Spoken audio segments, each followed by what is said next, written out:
Let me know when it sorts itself out. Yeah. Yeah. Yeah. Okay. Yeah. Even this thing is, it says it's perfect. Like, we've been doing this for a year and it still catches me out every freaking time. It hates our guts a little bit. No, but remember when we first was doing it and the madness that used to go wrong technically was different. Yeah. Remember? There's one we had to shut off full stop. Yeah, like, remember the one that just locked off midway? I think it was the first live we did on your sofa. Yeah. It just cut off one time. Hang on. Okay. You make me laugh when I'm in a bad mood, because I'm in a bad mood today, man. No, why are you in a bad mood? Do you know what it is? I've been in a bad mood. Or if I'm in a bad mood and you're in a bad mood, yeah, then it makes me come out of my bad mood to put you in a good mood. If that makes sense. It's really weird. It's like it's a weird like autopilot-y kind of thing. Like, you know, if you're both vexed, like you can both get vexed. But when you see the other person riling up at someone, you immediately calm down to diffuse the situation. It's like that. Yeah, my homie. So how you been? What's going on? All right. Just busy. Tired. Not a bit like you really, just a bit moody. Mm. Your hair looks pretty. You look lovely today. Oh, thank you. Look lovely every day anyway. Such a beautiful soul. Oh, thank you. Inside and out. Oh, thank you. Well, I had the cut on Saturday at Katie and BS. Shorter though. She cut quite a bit. Yeah. Yeah, but I think I had a lot of hair that was dead. Right. I was like, cut. Really good salon experience, because I don't go to the salon, it's long. Right. But yeah, Pia and Katie's in Mill Hill, right on Station Road. Really. Where is it? In Mill Hill. Mm-hmm. Okay. I went there for about 12. It took me about 47 minutes to get there. Not bad. Not bad. Mm. Oh, Jesse's watching. Jesse Kwame. I can't say his last name. Jesse Kwame. Remember? Hi. I've not got the notification for it. I usually get it. Let me go to your page. Rosemary Garbidian. Hey, my love. Hi, Sammy Joe. Hi, Holly. Hi, Alicia. Hey guys, I can't see as of yet. Can't see it yet. Go into the group. Let me go into the group. Oh, shame. I just seen your share of the NLPR tips. Thank you. Oh, right. Cheers, vibes. No problem. You're a star. Can't see as of yet. Oh, there we are. Okay. Hey, Angie. Hopefully Angie will jump on at some point. I do love a difference of opinion. My phone's just gone all dodgy. All right. Hi, Holly. Hi, everyone. Sorry, I'm eating some Turkish food. What you got? Salad, chicken wings, Turkish bread. Oh, nice. And some chips. Okay. So why are you eating it now? Because I'm trying not to even have takeaway. But I fed the boys, put them to bed, put my food on, went and did my hair and makeup and burnt everything, including the pot. I'm just throwing the whole pot away. I'm tired. I'm not even cleaning and scraping that. I'm not in the mood. So I was like, I'm hungry. I'm going to die. So in the end, I had to get something to eat. So annoying. So annoying. But yeah. Yeah. Hi, everyone. Chris Knight's with us. Hey, Chris. Hey, Patrick. I know Patrick Dorban. Firstly, I want to say, if anyone wants to jump on for 5-10 minutes and sound off, let us know. Don't be shy. Jessie is usually up for a chat. I'd love for Chris to come on, you know. Yeah, me too. Chris, you always got a lot of like introspection, retrospection. You've always got different perspectives. Quite political, like us. It'd be great to have you on. Hey, Nikki's here. Hang on. Oh, Nick's here. Yeah, Nikki's come. Oh, no. Sorry. You can't beat Turkish bread, you know. Don't watch that. All right. Oh, Nix. Hello, loves. Hello. What's happening? What are you chomping on that? Turkish bread. Whole Turkish takeaway on the live. The big flatbreads that they have. Yeah. Do you know Bad. what? I've got chicken as well. I really want to eat it with it, but I just can't do it on the live. Dip it in some hummus, man. Dip it in some hummus. She don't like hummus. She don't like hummus? No. No. You don't know what you're missing, that. Everyone says that. And she don't Everyone like planting either. What? Are you Why even not black? do you like that? Are you even black? Sorry. I knew Miss that was coming. Revolutionary, I want to revoke that card because you don't like planting at all. Not Hate the only it. one. Not And roasted, not just fried, that. boiled, anything. Planting Not just that. chips. I resent people making it in my house. I hate the smell. Natalie. Oh. Natalie. Let me tell you why. There's a couple of reasons. When I was pregnant, the smell made me feel sick. But when I was pregnant, a lot of things made me feel sick. But my family banged out planting. That it annoyed me. They banged out planting and rice and peas. Miss me with it. I've got a choice now. I don't want it. But plants not the one to miss out on, though. Nah. Honestly, I love it any kind of way. Fried, boiled, roasted, smash it up. My friend makes fritters with them. Jesus Christ, they're the baddest. Baddest. I think the planting was the icing on the cake for the end of my last relationship. Right? Stop making that shit in the morning.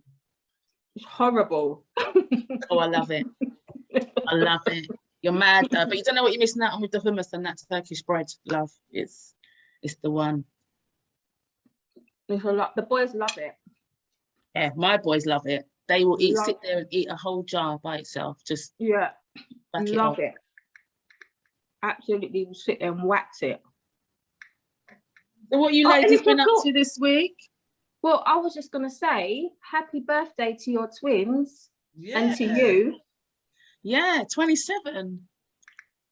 I've got 27-year-old daughters. Like, you don't look it. When did that happen, though? Seriously, I look back and I just think it doesn't feel like we've been together for 27 years. Do you know what I mean? It just doesn't feel that way, honestly. And it's because I watch them, and when I look at them now, they're grown women. Mm-hmm. I have to look at myself and think, right, okay, like, you know, I done that. Well, not on my own, but you know. You did that, and yeah, I did. And then they remind me how old I am. Like, all right, thanks, girls. You know, thanks, girls. But yeah, they were out.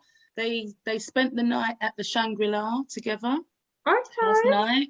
They had dinner there, had the overnight stay, had breakfast this morning, booked themselves in for a few treatments. And my same daughter that's doing massaging got a massage today. So that must be nice for her.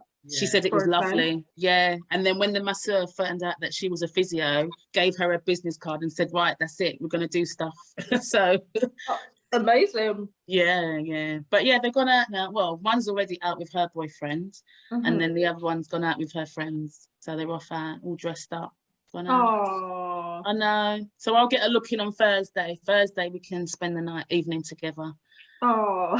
No, it's odd, and it's odd like being that age, you know. It's like I have to. Obviously, they do what they want to do. They're adults, isn't it? But I'm like, Yeah. what about me, girls? You know. Yeah. What about me? What about little old me? You know, Mum wants to do something with you and all.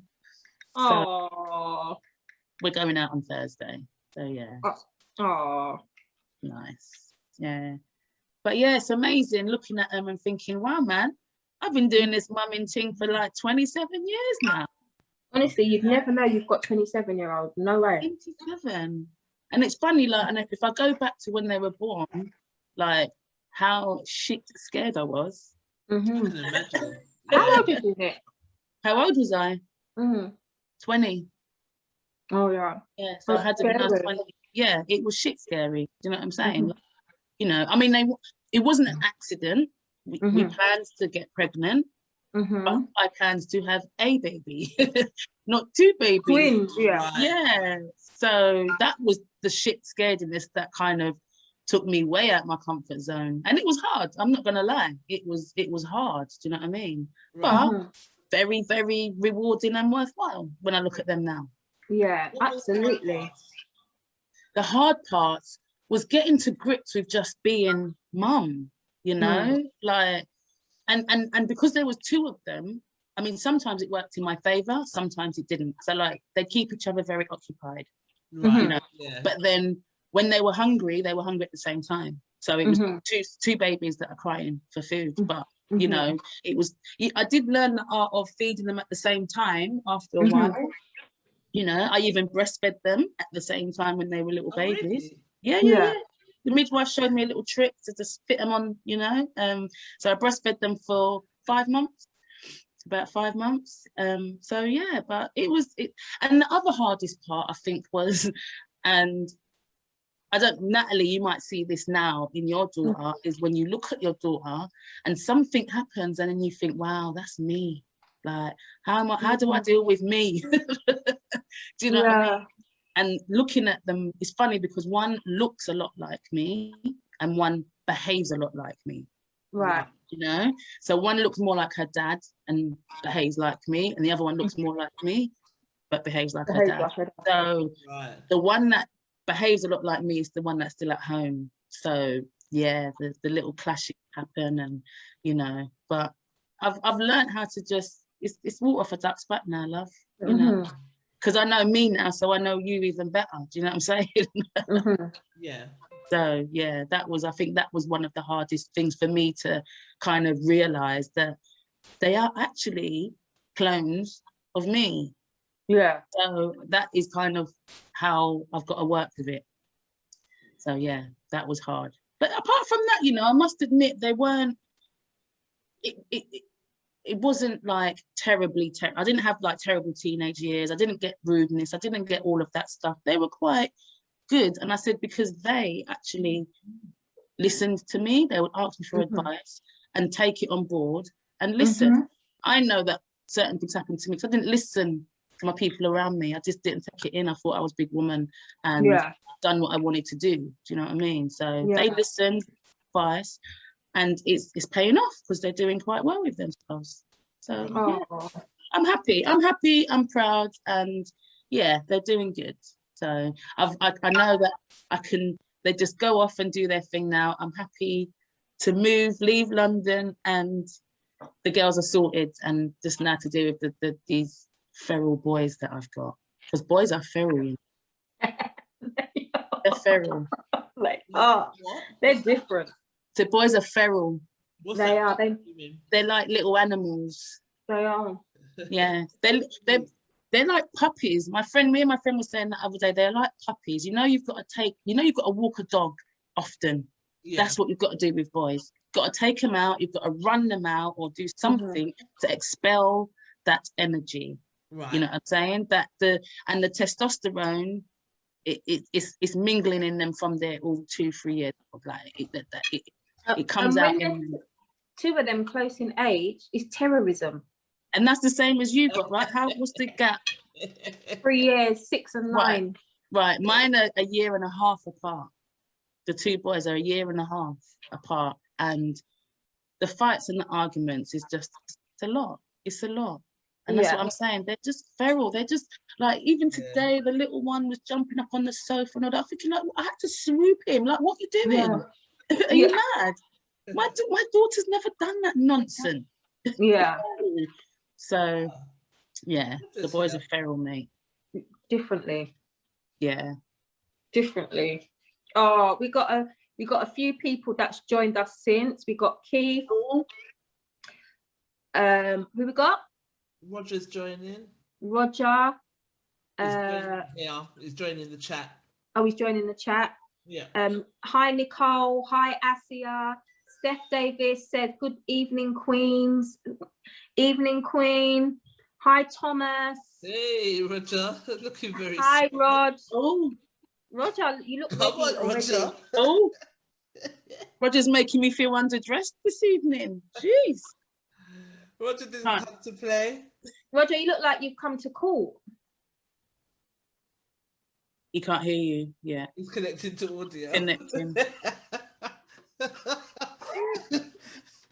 Guilty as charged.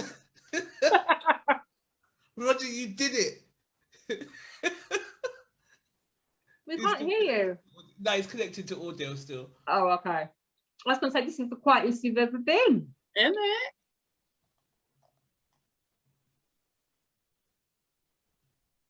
Still connection. Yeah. But go ahead anyway, whilst he connects. What was he saying? No, just that. Oh, say Ayinlo Sully wants to say, what's the Zoom? Who's this? Can you hear me now? Can hear you. Yes, Good evening, Roger. ladies. How you guys doing? You all right? Yeah, we're Roger. all right. How are you? Looking very I sharp. am between fantastic and marvelous. Fantastic and marvelous. Well, all right. Oh. I said somewhere between. Oh, somewhere between. Oh, somewhere in between.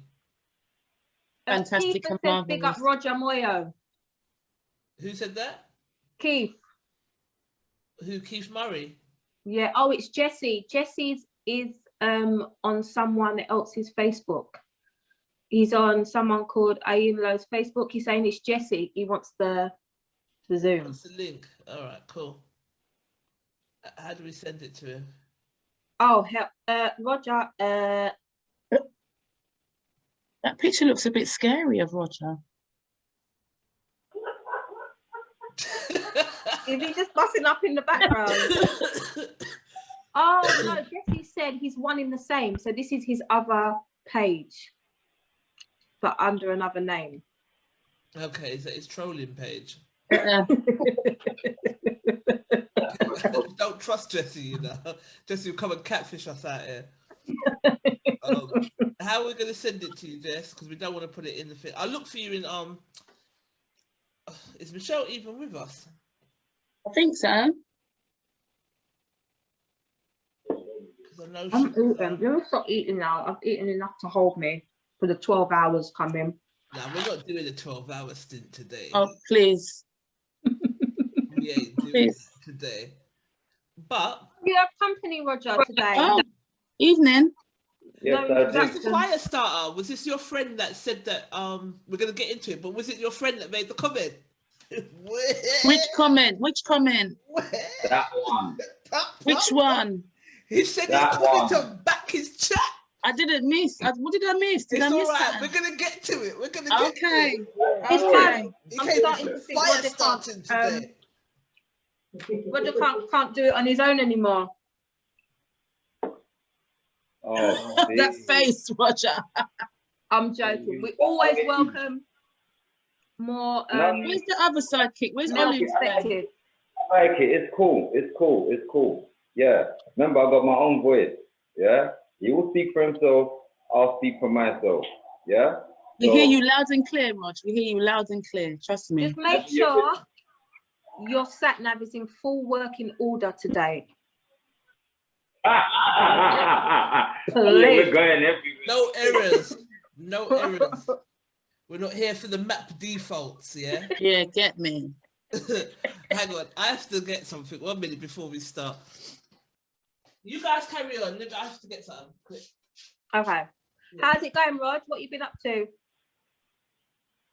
I'm really good. I had a day off today. I went out on a date last night. How did it go? It was good? phenomenal. It was really, really good. Yeah. So she ain't got no kids then, now, Rog?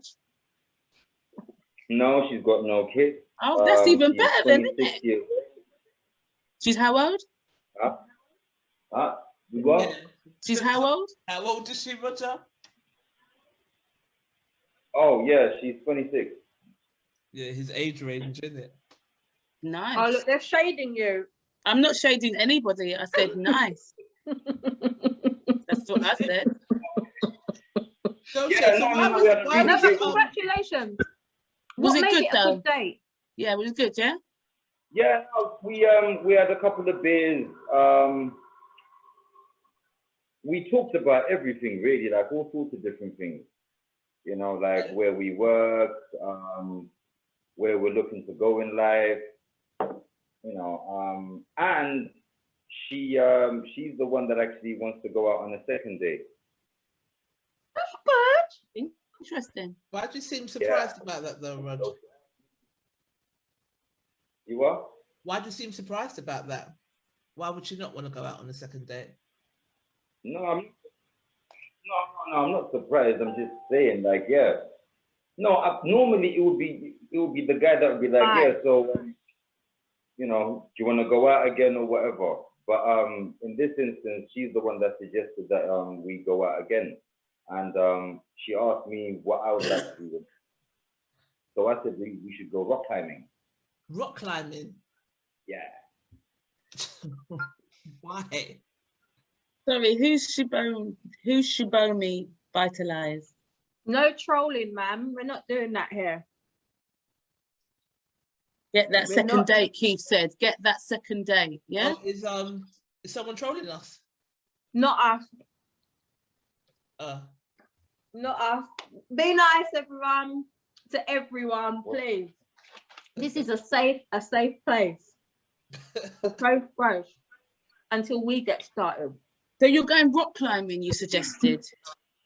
Yeah. And is she into that stuff then? Do you think will she be all right with that?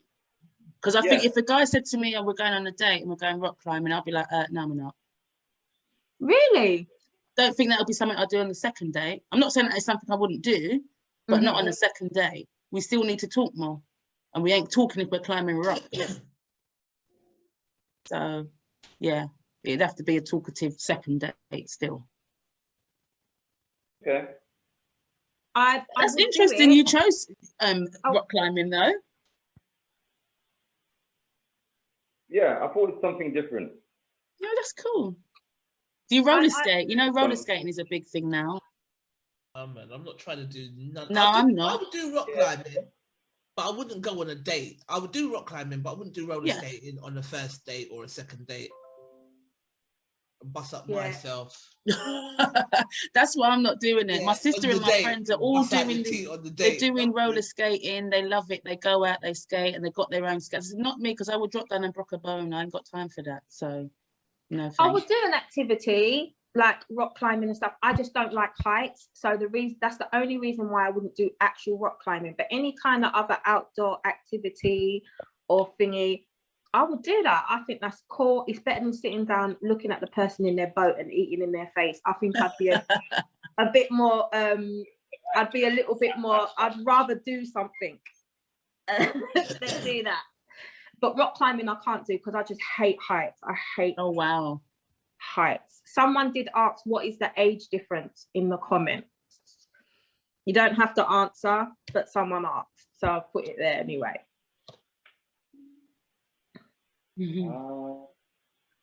So she's turning 27 next month. I'm turning 40 next month. So about 13 years. Okay, not bad. Bad. Olu's here. It's Olu here. Hey, what's going on, bro? Come on in. Keith said, yes, bro, rock climbing, something different. I might take a gal rock climbing. Nicole Morris said, It's you a have good to do idea. something where you engage together. And Sammy Joe said, rock climbing is fun. Yeah, And rock Nicole- climbing is fun. I would love to do it, but I just don't think I would do it on a second day. That's all I'm saying. It is fun. And I wouldn't like, yeah, I don't know. It's not something I do on a second day, but it is something that's, you know what you could do, Roger, which is really good and romantic. It's a bit cold now, but like going on the lakes and doing boating. That's good. Not now, obviously. Not now, it's a bit cold, but obviously in the summertime, but that is a good thing to do as well. We'll see what happens, innit? Yeah, no. Roger, I wish you all the best, my man, because everyone deserves to have happiness. Yeah. Why are you giving me them side eye? Why am I getting a side eye, Rog? What's happening?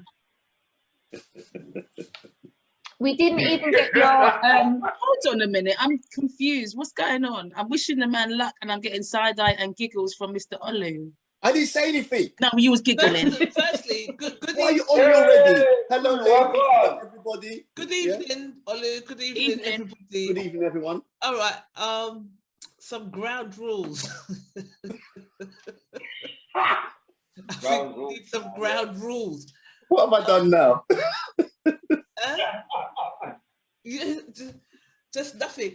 You lot don't just disagree with us for the sake of disagreeing with us. Actually listen to what we're saying before you start trying to chop off people's head. Yeah. look. He And left can the same apply already. to you ladies He's as left well? already. It's left. Who's left? What? No, he's back. Roger, I was back. He's buttoned up. He's back. He's back. Yeah, don't listen to what we're saying. Don't just disagree for the sake of disagreeing, because that's what you lot have been doing lately. Can we also get Roger's friend's name? Because you're in the podcast at this point. You've got to introduce yourself. That's what his name is, Firestarter. What? Firestarter. I read this comment and I was like, What was the comment? you know. You need to tell me what this comment was. All right, Yeah, let's what get is to it. it? Let me share my screen, but it might not be the first thing that I've put up. I'm not sure yet. Hang on, share screen. Let's get to the. Jesse should be joining us at some point as well. Yeah, I did. Listen, this Turkish bread is so nice. Are you still chomping it? Yeah, man. I said I was going to leave it alone, but it's so nice, I can't. You might as well shut off your camera and eat your chicken, man. Chat. No. Fuck's sake. True. If you're hungry, man. Eat the thing, man. Let's see how you eat. Stuffing it off. All right, so it was the first question actually that I put up. All right, so the question was, why is it, this was from a gentleman called Shiloh posted this, and yeah, started some interesting dialogue. I couldn't copy and paste everything because some of the replies were 19, 20 replies, and I'll just refer you to the thread, but I just put the most important. Oh, Angie's here. Let me just admit Angie and then we'll say. The question is, why is it when a man with no kids says that he only wants to have children with a woman with no kids, people find that rude or offensive? So, Firestarter.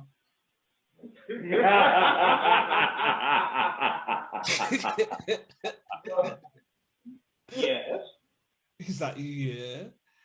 Let me see. Was your right?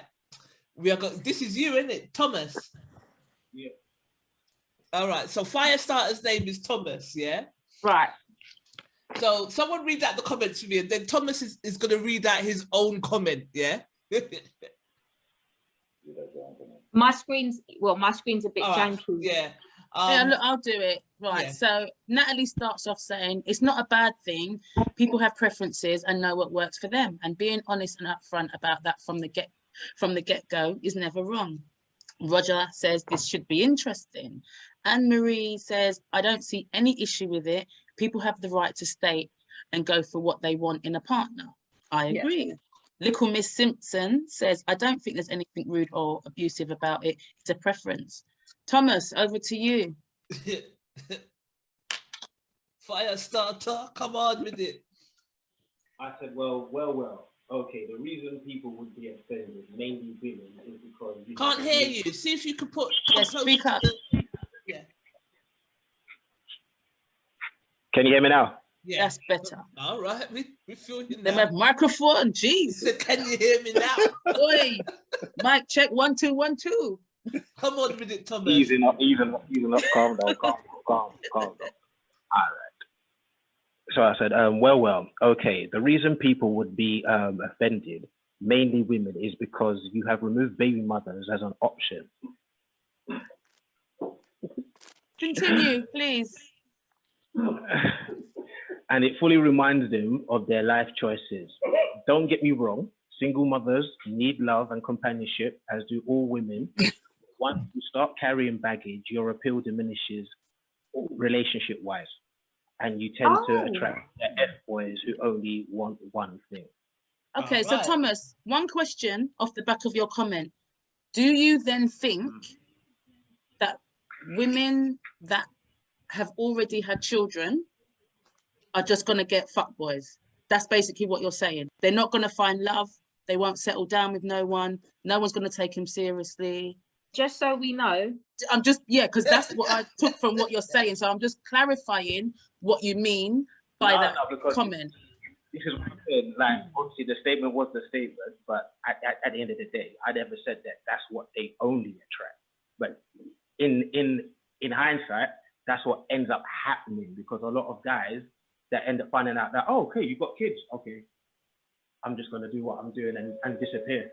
I'm not looking to try and stay around. That is the general thought. And this is the general attitude of the society that we live in at the moment, right? Obviously, from our generation, myself and Roger, like that generation was different. You understand? But obviously, the younger generation coming up and those of the early 30s, this is a general attitude that seems to be prevalent. Yeah, definitely.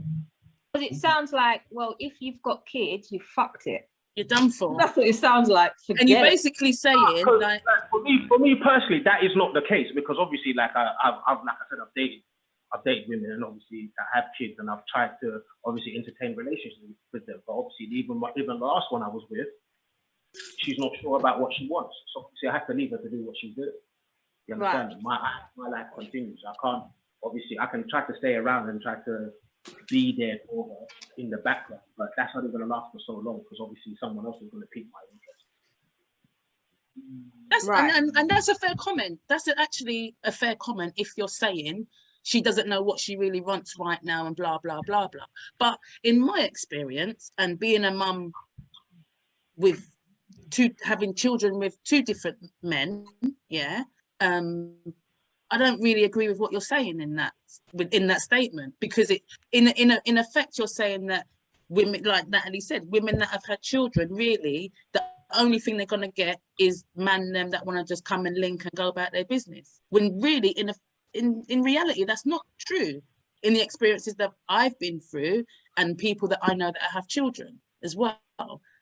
And I just think when you use the word life choices, what you mean procreate and have children and bring children into the world, is those life choices you mean? If I may, along the lines and more. So obviously in regards to the maybe the partners that you have. Okay, so if you've got children, if you have children, do you want a woman with children or without children? The preference would be without children, but why though? If you've already got children, is that because you want more children?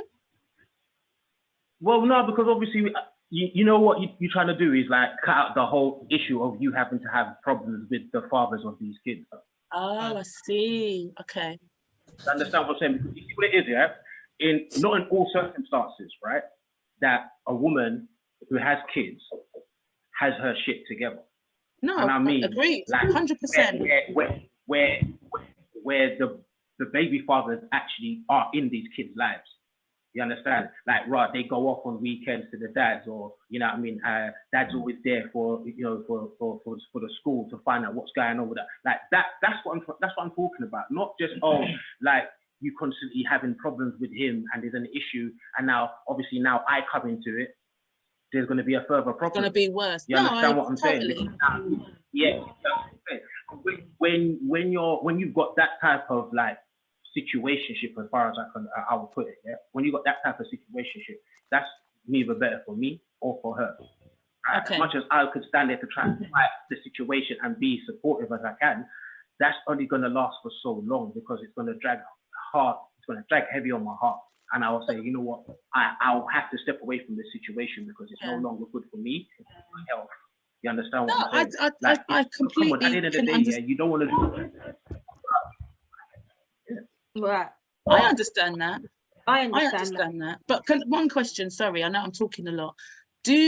So you've got children, so that means you've got women, you've been with women that have your children, but you're not with them anymore, yeah? So what about the girl that you end up with? That's the misconception. I haven't got children. Oh, you I'm like haven't this guy got here. kids? Oh, you said, I thought you said you had children in the beginning. Sorry, I misheard. In relation to that, Nikki, that's what happened. No. You never directly. No, I did. I asked if you had children, but obviously we got wires crossed. Okay, my mistake then. That's fine. Angela, take yourself off mute and weigh in, yeah? Did you hear what was going on? You're on mute, babe. Pardon? Yeah, I did, guys. To be honest, I don't have an issue with that at all. Everyone's got their preference. Yeah. I'm a single mum. That's fine. I don't expect every guy. If a guy liked me, then he said I'm a single mum, so he doesn't, or I've got children rather, so he's not interested. I will not be offended. I've got my own standards with guys, what I like and what I don't like. I've got my own preferences, so I apply accordingly. Everyone should just choose what's best for them. No, of course, and I agree with that. There's nothing wrong with a person saying, I want to be with someone that doesn't have children. There's nothing wrong with that at all. In the opposite, when I was single and broke up with my daughter's dad, I wanted someone who had children. Don't come to me and look for me to give you kids, because I didn't want any more kids. Do you know what I'm saying? I didn't want more children. I did have more children, but in the beginning stages, I was like, I'm not looking for a guy that hasn't got kids because I don't want that pressure on me to have kids for him. But and I think that's quite honest for a guy. I think it's better for a guy to say from the outright he doesn't want to date a woman with children than for a guy to go in there just for his short-term kind of like agenda. And do that. Honestly, I respect men that prefer to be upfront about that, and there's nothing wrong with that. Absolutely. And I think that if everyone's just upfront from the beginning, then there's no problem, because you might see that someone might say, oh, I don't want a woman that's got kids because I want to have my kids with someone who hasn't got kids. And you might think, well, that it just kind of sets the, I can't explain it. The expectation. Expectation is there, because I'm a person, I don't want kids. I'm done. There's not a soul on the planet. There's not a love I could fall into that would make me have any more kids. I'm done. I'm happy and I'm done. So ideally, whether the guy I end up with has kids or not, he has to not want any more or any kids of his own. Like, he's got to be happy. So that is my kind of situation. I would have to be upfront about not wanting any more kids as well. So there's that kind of thing as well. And I think as long as everyone's honest from the beginning and everyone knows what they're getting into, I don't think it's a problem. The more upfront, the earlier, the better. Agreed. Now, if I may, I'm a man who wants to have children. Sorry, guys. One of our male members, the male members are really taking us up today. So I'm going to let him in, and then once you finish, then I want to hear from Olu. Olu's just been sitting there eating chips.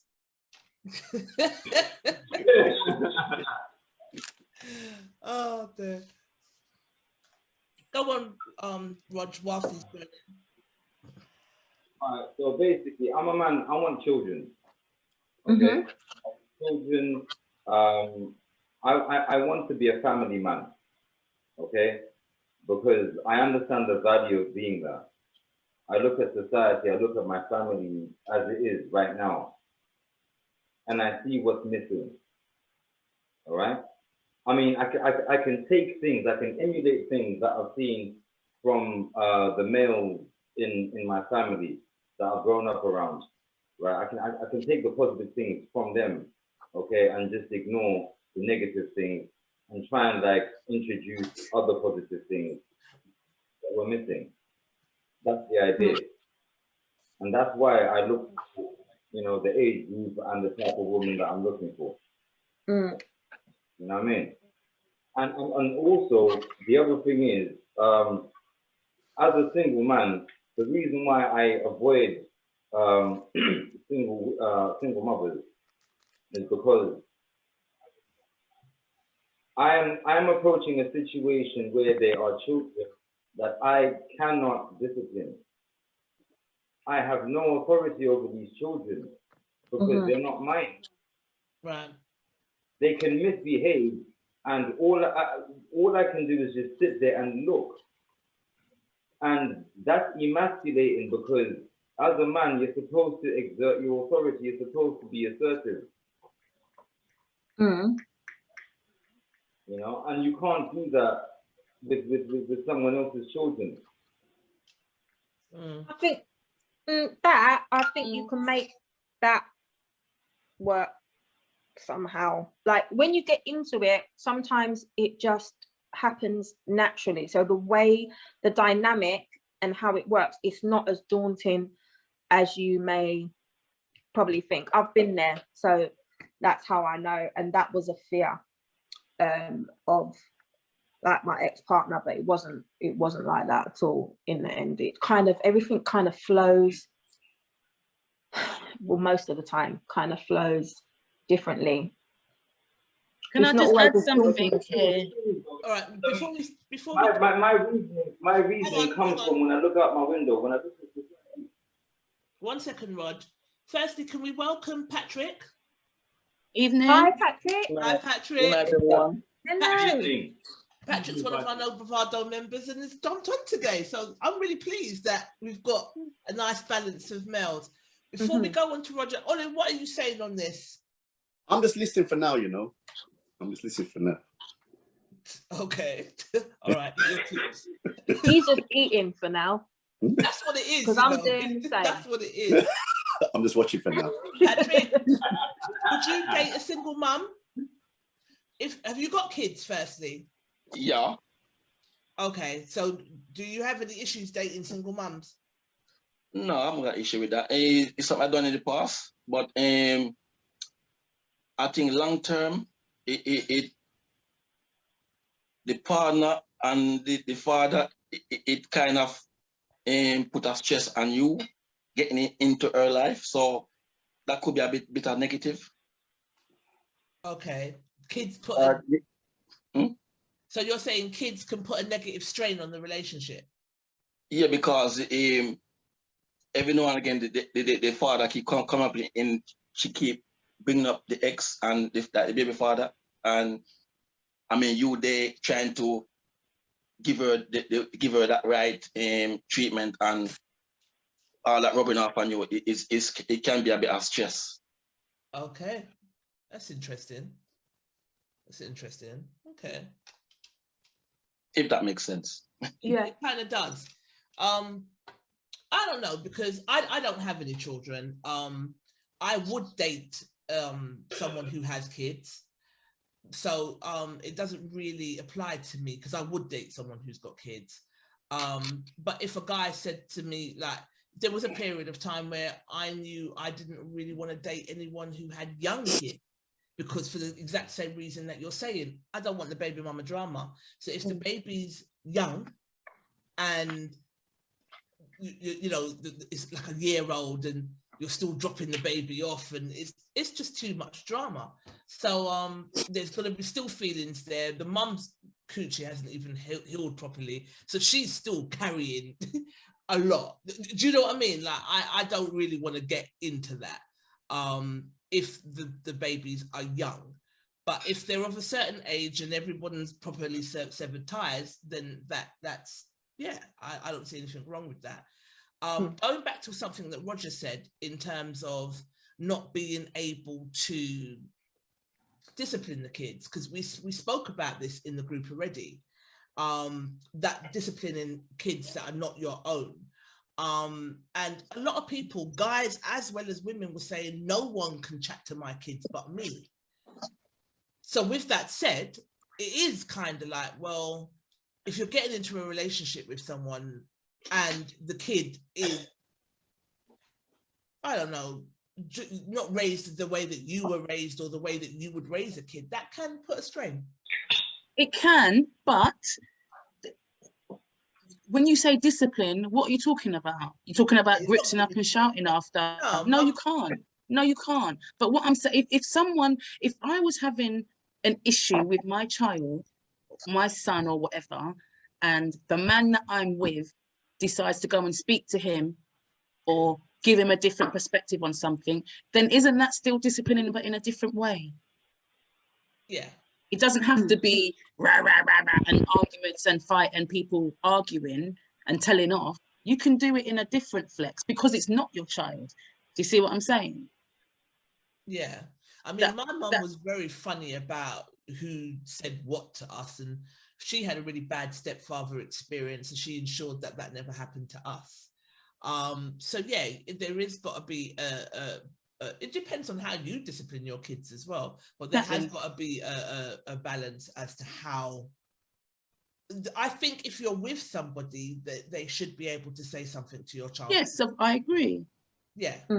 Yeah. There's some people out there that just don't want you to say nothing to the child. Stop. And yeah, and their child is bad breed and need talking to. Fire starter here is saying, I don't want to deal with it. Yeah, and that's fair enough. And that's fair enough. I agree with you, fire starter. If I can just say something real quick. Yeah. Right? Remember when I mentioned about disciplining? Yeah. What I really meant was correcting. Okay. So now, talking to. Yeah, that one. Whatever works for you. My point is correction. Yeah, correction. Because watch what happens. You see, if you don't get to correct children when they're young, guess what happens to them when they're older? They go to a correctional facility. We call that jail or prison. Yeah. That's what I'm saying. And this is why I avoid going into relationships in these kind of circumstances, because you cannot correct these children appropriately. Okay, so, but first of all, not all single mums have got bad kids, first of all, yeah? And not all single mums have bad relationships with their ex. Right. So I think you're talking about, it might be in your world a majority of people, but not everyone's like that. Do you know what I mean? Some people get on quite well with their exes at whatever age their kids are at. Yeah. And some single mums, they're patting up their kids, so they haven't got no bad breeds. So you don't have to correct no one else's child because the mum's already got it on point. So okay, I think, let me ask you this, Nikki. So that's good, but if we're going to look at it numerically, statistically, right? What's the majority? What's the minority? What do you mean by that? Yeah. I think what he's trying to say here is he said, what's the majority? And I don't know what he meant by it. So can you explain, please? Okay. Well, okay. In the event that you come across a single mom, right? Number one, why is she a single mom? What happened? Yeah. Oh, there's something wrong with the guy. Okay. Why did she get with that wrong guy? And this guy is probably going to keep coming back because his playing card. Please, can we not go back to that conversation? That annoys me. We've been there. We've been Why there. is someone single? What did you do to be there. single? That is so annoying. You can't. Now that is one thing that winds me up. You can be single for a million reasons. Sometimes it's 6.5 and dozen of the other. So sometimes it's both of you. It didn't work. That connection didn't work. It's not necessarily her. It's not because she made the wrong life choice in the beginning. It might be him in that situation. It might be her in that situation. It's just, it can't always be. But why is she single? But why is she a single mom all the time? Why are you single? It can't be that because she made the wrong choices however many years ago to have children with this person. So it's her fault. I will put it to you this way, okay? We prefer to go with someone who doesn't have children purely because we don't have children. And that's fair enough. Yeah. No one's That's fair disputing that, enough. Rog. That's cool. Absolutely cool. But what you just said about the choices that the woman made, Fucking annoying, like that is, you're all the time. like you're putting it on the woman, and because the woman decided to let me finish what I'm saying, Rog. Let me finish what I'm saying, Rog. You're not letting me finish, babe. Let me finish and then you can answer. I'm saying that when you say things like it's the choices that she made however many years ago to go with this wrong guy and it didn't work out, you're putting the blame on her, basically. That's what I'm saying. That's how it comes across to me. If you're a single man that's looking out for a woman and you come across a woman and you're like, but why are you single? Why are you single? Do you know what I mean? Things happen, shit happens. Unfortunately, that's just the case. But I feel like when it's women, it comes a lot of like, well, what does she do? Why is she single at this point? Why is this happening? Why did this? Why that? Why da, da, da, da. Whereas it's not questioned. You know, men are not questioned so vividly. Okay, what did you do to be single? Why are you single at this point in your life? And I feel like we've been through this a few times, and it does come across. I don't know if that's how you mean it to come across, but it does come across as quite judgmental. No one wants to be in that situation. So believe I tried, like for instance, I was battering that dead horse boy, trying to make that situation work. It didn't make that situation didn't work. Fine, I'm not gonna stay in it. I'm not gonna stay in it to say that I'm in a relationship because I have kids. It didn't work. So dead it. Sorry. But I just don't know. I don't know. That question annoys me because sometimes you don't know what different people go through. And like I said, it's not to say women are always right. It's not to say men are always right. Sometimes you two just do not work. You can love each other, but you do not work. Sometimes you didn't behave well in that relationship. That relationship was toxic for you for whatever reason, because of your own behavior or because of the other person's behavior. It's not necessarily always the man's fault. You might have acted up in some kind of way in that relationship. He might have not been good for you in that relationship. Like, Olu's got his hand down. Come on, Olu. Okay, I can appreciate that, and that's fair enough. Okay, and with that being said, say for example, like you mentioned how you're living and so on. I've made choices as well. Right. I'm single for reasons as well. Yeah. All right. I meet women all the time. Thomas meets women all the time. Okay. We also have friends that are parents, and I'm talking about male friends. Right. And we see the dramas that they go through, and we're like, okay, right. So we need to be really careful who we select as a life partner, because we're not doing this for jokes. We're not doing this for fun. No one does it for fun, though, Roger. None of us go into a relationship and have children for a joke. We all do it for the long haul. And sometimes, like Natalie said, it just doesn't work. Or the person might die. Like someone's put in the comments, people might be single because the other partner's died. You never know. The comments are coming in thick and fast. It might not. No, hold on. Apart from somebody actually died. There's a clear distinction between if someone dies and they're married, they're a widow. There's a difference there. The law recognizes that. I want to jump on here because I've heard quite a bit here. Sorry? I've heard quite a bit here, and I just want to add my 5 pence worth. Yeah. In terms of what did you say about widow? If you're a widow, that's because you were married and it means your partner died. Yeah. That's different to a single mother. It's completely different. So you can't compare the two. You can't. Okay. All right. So if you're not married and the partner dies, then what does that mean? Let me explain what why okay. Right. The issue seems to be around the terms single parent, why people single. It's not important as to why you're single. The thing is, you're in that situation. Right. And I'll tell you why it's important. Because the law recognizes it as such. When you go to school and you're an unmarried mother, the rights are with the mother immediately. Yeah? Mm-hmm. You're considered a single parent. That is why it's acknowledged like that. The reasons are not important. When you go to the school, it's the mother has the rights. It's a mother who can say, okay, I want the father to be the second contact, what have you. So the law recognizes the woman as the sole respondent of the child. So that's the first thing. So it's not important how you got it, we're there. The second thing is this. Now I'm listening to these two guys and I'm thinking, okay, that's their choice. But remember, what they said is their preference. Not that they're excluded, it's just their preference. I'm sure. We agreed though, didn't we? We're not disagreeing with the preference. I agree with that. Anyway, we all agree with the preference. We agree with the preference. The issue is, because this is not the first time this has been said, the issue came with, first of all, why is she single? Why you is didn't she let me finish. You're jumping in. You're not even letting me finish. You're jumping in, yeah?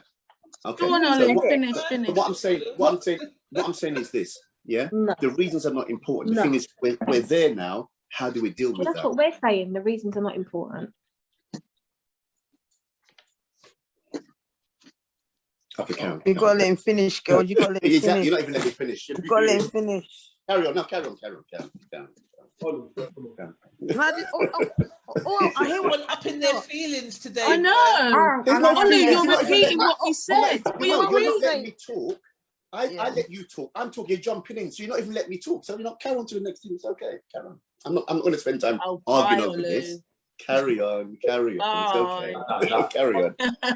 Come on, bro. No, it's okay. No, it's okay. Carry on. Move to the next topic. It's okay. It's okay. I hear what you're saying, and I've listened. And what I'm trying to get here is the fact that why certain titles are given the significance they are. That's what I'm trying to say here. Yeah. That's what I'm trying to say. So explain what you're trying, because I don't get it. What are you trying to say? What I'm trying to say here is this. People say, oh, what's the thing about being a single parent, whatever. In the eyes of the law, they are recognized as an entity. And I'm saying from a school's point of view, if you're not a married mother, yeah, the responsibility is also to assume that the mother has responsibility of the child. So that's the first point of contact. So in that context, the mother is significant. Now, coming to in terms of data, and Roger said that he doesn't want to be able to correct that child. And if that child doesn't modify their ways, they go to a correction facility, yeah? There's enough data to show that kids from single parents form a high percentage of people in these kind of institutions. It's a fact, you can't even argue about it, yeah? So if we want to preserve our community, it's not better that we try to avoid these things that do happen. Yeah, they happen, we know, but we can avoid it. Then further down the line, we can avoid these men, because usually it's mostly men who are affected by this. That's what it is. How can we avoid, Olu? Right, you've just said what we just said in a different way. So how you just said what we said. Well, you did not what all the bit in the school, because I still don't get what you're saying about the label of the single mum and being at school. I don't understand what that's got to when do you go when you go to school, fill out your child's form, yeah, and it says, are you married, single, divorced, whatever, yeah? Yeah. If you don't tick married, and you've got children there, the school knows you're a single mother. It's not a catchword. That's what I'm trying to say to you. You're recognized as that, yeah? Okay, I got that bit, but what I'm trying to get at is, what has that got to do with what we were talking about when Roger said their preference? You're talking about single, and I don't understand what you're talking about. About the label of single mums. There is a label. If you're single and you're not married, if you're a mum and you're not married, we know you're single. An unmarried mum is classed as single.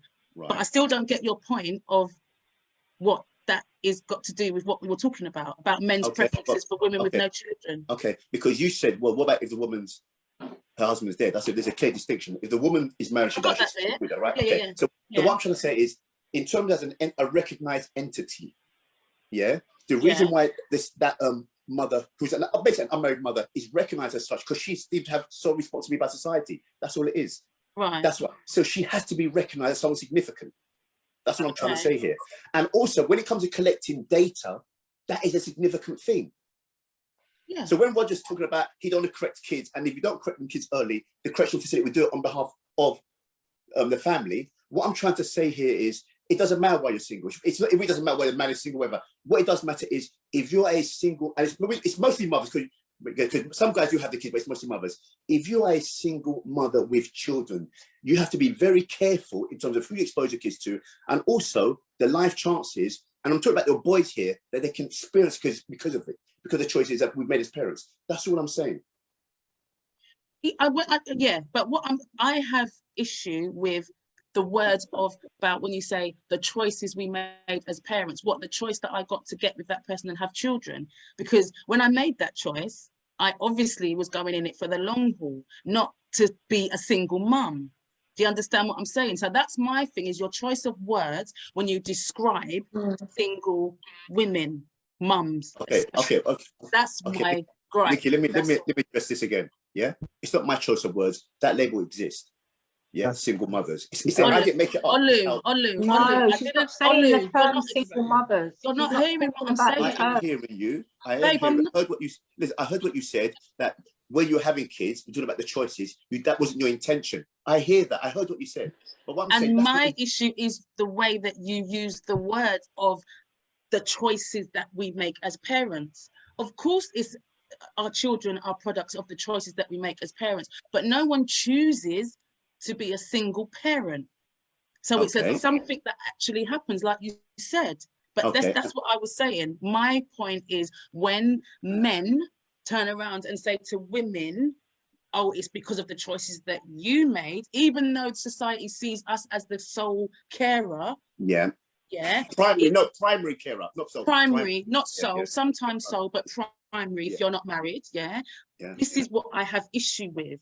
Do you understand what do you get my point now? I do hear it. And the thing, that's all I was saying. And Nikki, just to address that point, I completely hear that, but the world don't care as to why. The thing is, they're here.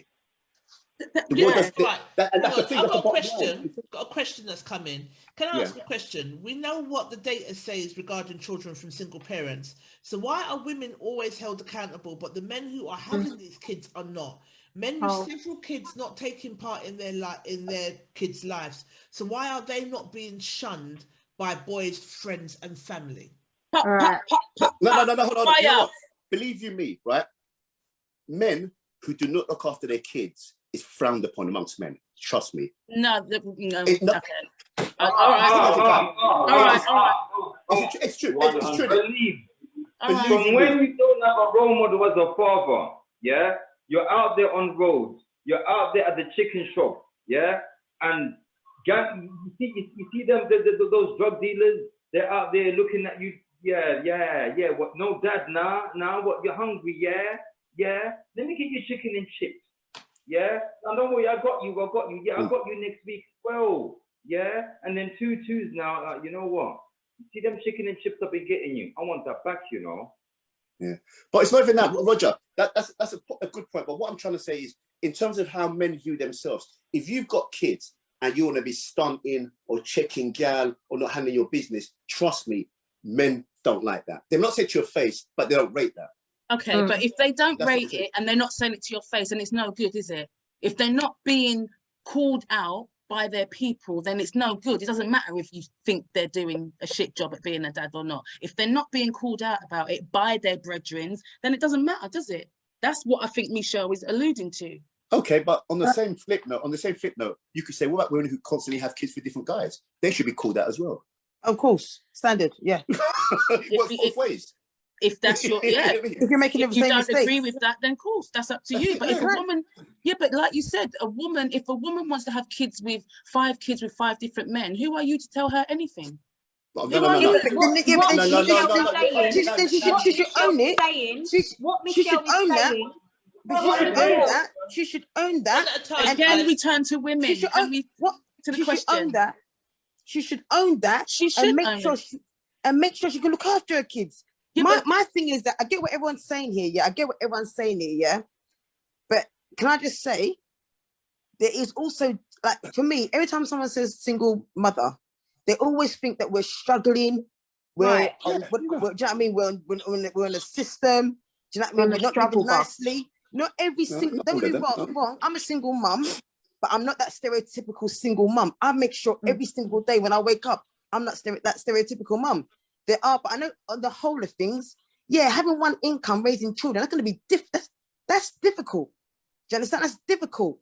My standards are very high, so my life is not easy. But my standards are very, very high for myself and my son. Do you understand? Hence why. But at the same time, not every single. I get it. Obviously, I've been in schools. I teach. I get the statistics that Ollie's sharing. I get all what everyone's saying. Stereotypically and on the whole, single parent, one income, looking after children are going to be difficult. But at the same time, for me, I just find it disheartening sometimes. I am not that stereotypical mum. There's not. I have friends that stereotypical. I've got friends that are not that stereotypical mums either. They're putting their kids through, giving their kids the best life more than what married couples do together. They're living a better life by themselves and their kids than married couples can do together, which is why I'm single. Because how I live my life, how my son lives his life, most men can't even back that. And I can't be taking on no liability in my life. I can't take on liability. I can't babysit no man. So people stand as single mums, we're not all on that struggle bus. The bottom line, we're not on that. But yes, I do have to compromise my time with my son to give us, because I'm trying to more or less make 2 incomes from one person. So obviously something's got to give. And I have to answer myself sometimes, it's not good that I do, my son misses out on time with me so that I can try and obviously feeding 2 incomes into the household, just for us to have that good level of living. Do you understand? But that's the only thing I don't like when you sometimes, Roger, when you drop it like all single mums are living poverty like that. No, we're not on that. Have We're not on that. kids and don't have to look after their children. It's not fair. Right, 1 second, guys. Hey, Jessie. Hi. Oh, it's Jessie. Hi, Jessie. Hi, Jessie. Hello. Nice to have you. Jessie, no trolling, yeah? No trolling in them comments, yeah. No trolling. Behave yourself today, yeah. Okay, I'll try.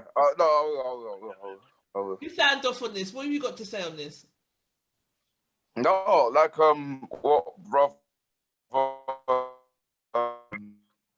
was saying earlier on, and Roger was saying earlier on, about the whole when a guy meets a woman with kids, and that whole thing of like, you know, like when the father's involved in the kid's life, it kind of messes up your weekend as well. Because I'm actually seeing a woman that has like, I've been seeing her for 7 years.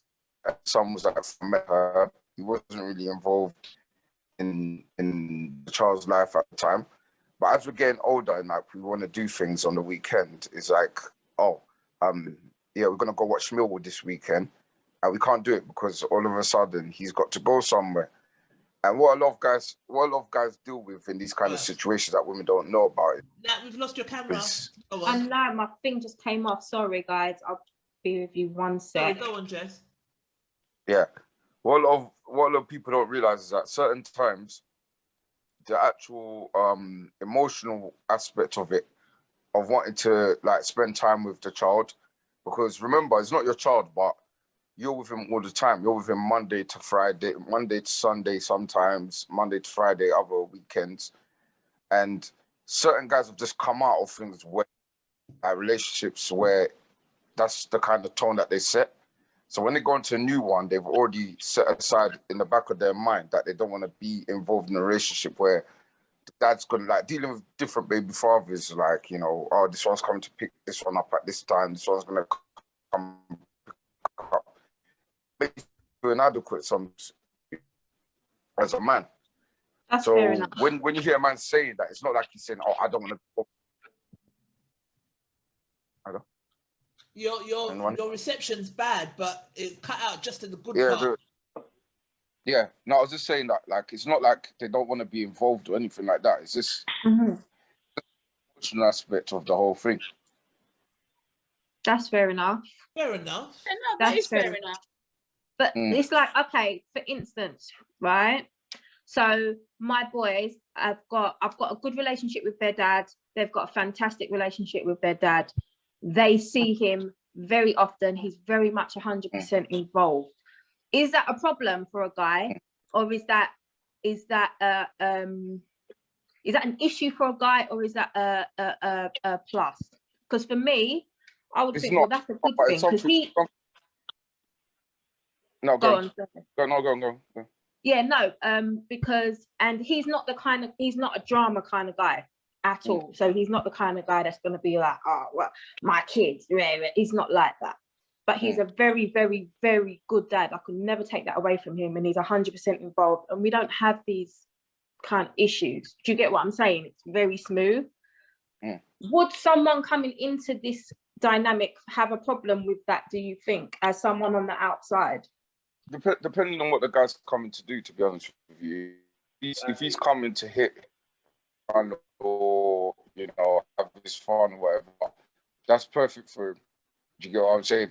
But if he's someone, and like I said, if it's something that you said in the beginning, that, oh, you know, my son's dad is involved, blah, blah, blah, then he knows how to set pace. Do you get what I'm saying? But if it's something that you don't tell him from before, and then every weekend is like, oh, let's go out, I'll plan this and that. And then it's like, oh no, he has to go to his dad's house for the weekend. It's going to be like, oh, but I'll plan this all week. Remember, you're with the child Monday to Friday, so you take him to football on Tuesday. You take him to Wednesdays, you take him to, like, you do what you need to do. But then at the end of the day, when it comes to Saturday, oh yeah, I planned that, like, oh, one of his cousins, like my stepson, he always calls my nephews his cousins and everything, which they are. But it's like, oh, your cousin's doing a party. Oh no, I've got to go and see, you know, my dad, that blah blah blah. Most of the time, the dads just drop them off to their grandmas and don't even see them. That's another thing that people don't realize. Is you probably drop him off at grandma, and he wants for the whole weekend. So basically, spend the whole weekend with his grandma. Do you get me? And it's one of those things. Like I said, it's one of those things that, like, if you tell a man, oh, you know what, my son's dad is involved in his life. You know, he's here every weekend. Then it's up to me to make. It's just like me saying to you that, oh, am I just looking for sex, or am I just looking for a relationship? If I tell you from the beginning, I'm looking for sex. You, as a woman, you can say, okay, do I want fun, or do I want to have a stable relationship with this guy? If I don't, if I just want fun, perfect.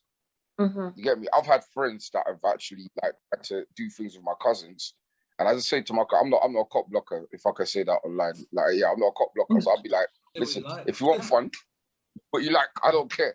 But if you're looking for a relationship, then I won't lie to you. This guy is not about that. Do you get me? So can I just it's the same thing. Can I jump in there? Natalie, can I ask a question? And to come back to what Roger said earlier about discipline. I think women about discipline is able to have a positive influence in your life. You've got kids. Now, let me pose this to you. Imagine you met a man and he said, you know what, I'm really feeling you, I'm really feeling your kids. Listen, I want to put your kids in private school. And he had the means to do so. Yeah? Can you see, as a man now, he's now constrained by what your baby father thinks? I get that, because I would definitely consult with him, because I wouldn't just run off the back, because I wouldn't want him to do that. But can you see how he now has to listen to another man, even though he's really want to do the best by you? But I think you can still work. It depends about ego, innit? You can still work in a conducive way. If it's really about the kid, you can all three work in a good way. Like, I know I never put my hand in fire for anyone, but I know he is all about his children. So if you come up with a good idea, and for some reason, he's very proactive of role. So if he can't do it, but you're saying you can do it, I can't see him having much of a problem with it, but I would consult with him. I would consult, but I can see how people's noses can be put out of joint on either side. I can see. And especially if your new man has the means to do things that your ex-man couldn't do. Right. So now his ego is trying to protect my kids. No, he's not taking control of your kids, but because of his love for you, he wants to do the best by you and your kids. Because no man wants to come forward and say, keep the kids, I'm dealing with you. That's an off-key guy. Unless he come to hit. If he just come to hit, he's cool with that. But if a guy really checks for you, he knows your situation. He wants to do the best he can for you, and he don't know man tell him nothing. You know what I'm saying? And a lot of guys have got egos in that situation. I'm just putting it out there. You know? I think even if his ego was hurting him, he would let the ego burn him up inside before he would start acting the fool as well. I don't think he would. And I think as well, it depends on what type of people you are. Like, we're both very much so not drama. We hate it on both sides. We're not like that. No, none of us are like that. So I do think it kind of depends on his personalities as well. It's definitely And also the woman needs to have a really good social intelligence, because it could be education. It could be, look, I'm gonna take the kids on holiday, bam. He's like, rah, but you went last one, he wants to go again. Now, depending on how you handle that and not threatening a man's face, you see now? Because let me tell you something now, right? A lot of guys do, and I'm gonna share a little secret. Sorry, guys, I'm gonna share this. Guys all wanna do better. They're always gonna do better than your baby father. Really? Okay. Really? Yeah. Like a pissing contest. Not pissing contest, but I it's don't like. get that. I actually don't get the that. one. Could But you let go me deep? give an example. They Let me do give an ask example. questions. They do try and sum themselves up there. They try and weigh themselves up. Let me give an do. example. For example, if your baby father, like for example, like I'm gonna use you as an example, Angela, because you said your baby father's a high value man, yeah? Yeah, So yeah. If you say that to a guy, Not for me, but everybody else, yeah. Anyway, yeah. right? If you say that to a guy, the first thing the guy says, "Rah, she's on that." So he's now got to check himself. You see what I'm saying now? Yeah. And if he can't move to it, he just leaves Angela alone. Yeah, they do sum them up. You know what I'm saying that? Yeah, the ask But school if you you went move to a to. girl, Yeah. and my baby father's a waste man. I'm like, yeah, okay. What did he do? I'm doing at least that. Right. So I'm saying, yeah. guys, what do you think? Put a 1 if you agree, 2 if you disagree. I disagree. Daryl Morgan says Olu is vibrating on a high attitude. Jesse, attitude. Jesse, why do you disagree? Frozen. Who I disagree. Why, Jesse? No, because most times I disagree because most times you don't even know. Like, obviously, tell you things about her baby father, but like she won't blow deep. So it's like there's no competition in terms of that kind of angle that I want to do better than him. Obviously, I want to do better than any girl that I'm with. I want to do better than her ex. Like that's standard, isn't it? Not really, you know. But, no, not all guys are like that. Only for the best interest of the woman. Yourself, you just said all guys want to do better than your. You said that though, didn't you? Oh right, yeah. So now, what I'm trying to say is that at the end of the day, most times, obviously they'll tell you about the ex. You tell them about your ex girl or whatever, but like someone said, you don't know. Your reception's terrible. Losing you, Jesse. You need to get that fiber, my friend. You need to get that fiber. You know, this is frozen. Frozen and everything. You see, areas. Serious. You're gonna have to repeat it. Your reception's terrible. You hear me now? If you don't. Yeah, I can hear you now. Yeah. I can't remember what I was saying. What was the last thing I was saying? Roger, your sound is terrible. Jesse, yeah, I said no. My. Oh damn! Let me try. Come back in. Okay. You need to pull that mic closer to you or something, Roger. Can you hear me? Can you hear me now? Can hear you now. Yeah. What part of the depths of South are you in that there's no Wi-Fi? It's gone again. No, I've got Wi-Fi. I don't know what's happening. Oh. Anyway. He's gonna come back. I think he's gonna try and come back in. Yeah. Go on, Rod. Go on, Roger, and then we'll see if Patrick's got anything to say before we move on to comments. Go on. All right. So what I was basically trying to say was, when you go into a relationship with someone, all right, you need to understand what's going on. Now, okay, fair enough. They could be in a situation where they've amicably separated and they've got their arrangement and everything is good. Every situation is different. Yeah, I accept that. Okay, but the majority of the time, when people separate, it's not amicable. That's my reasoning why I have this approach towards single moms. I'm not demonizing them. I'm not saying that they're wrong. Sure about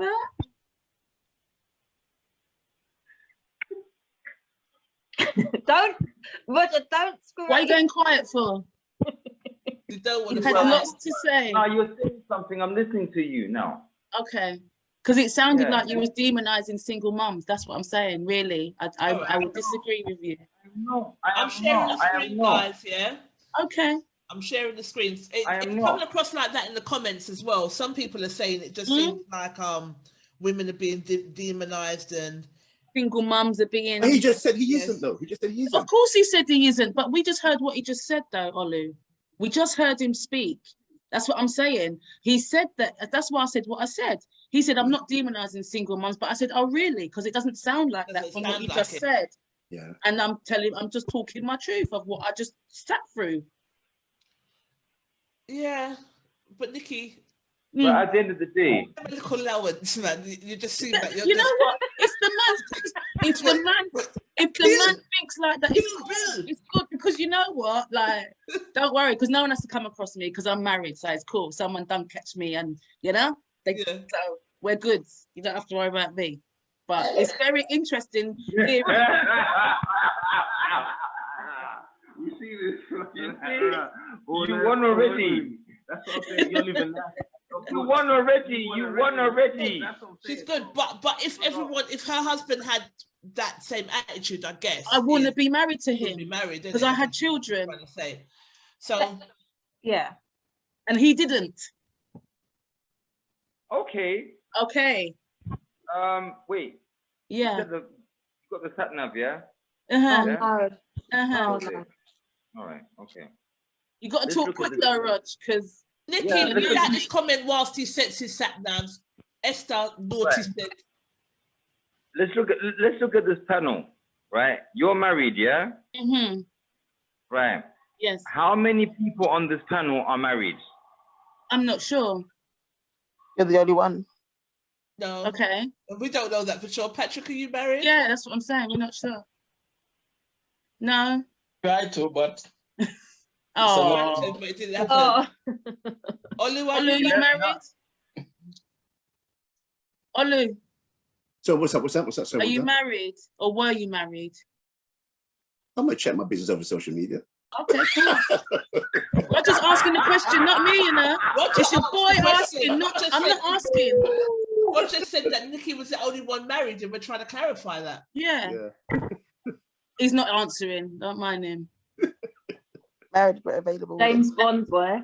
Oh, James Bond. Yeah. But yes, so yes, Roger, I got married to somebody. I got with him, and I already had my twins. He didn't have any children at all, and that actually put me off for a bit because I was concerned because I'm thinking this brother's gonna want kids at some point. I don't want no more kids. So it was a talking point for the two of us for a while.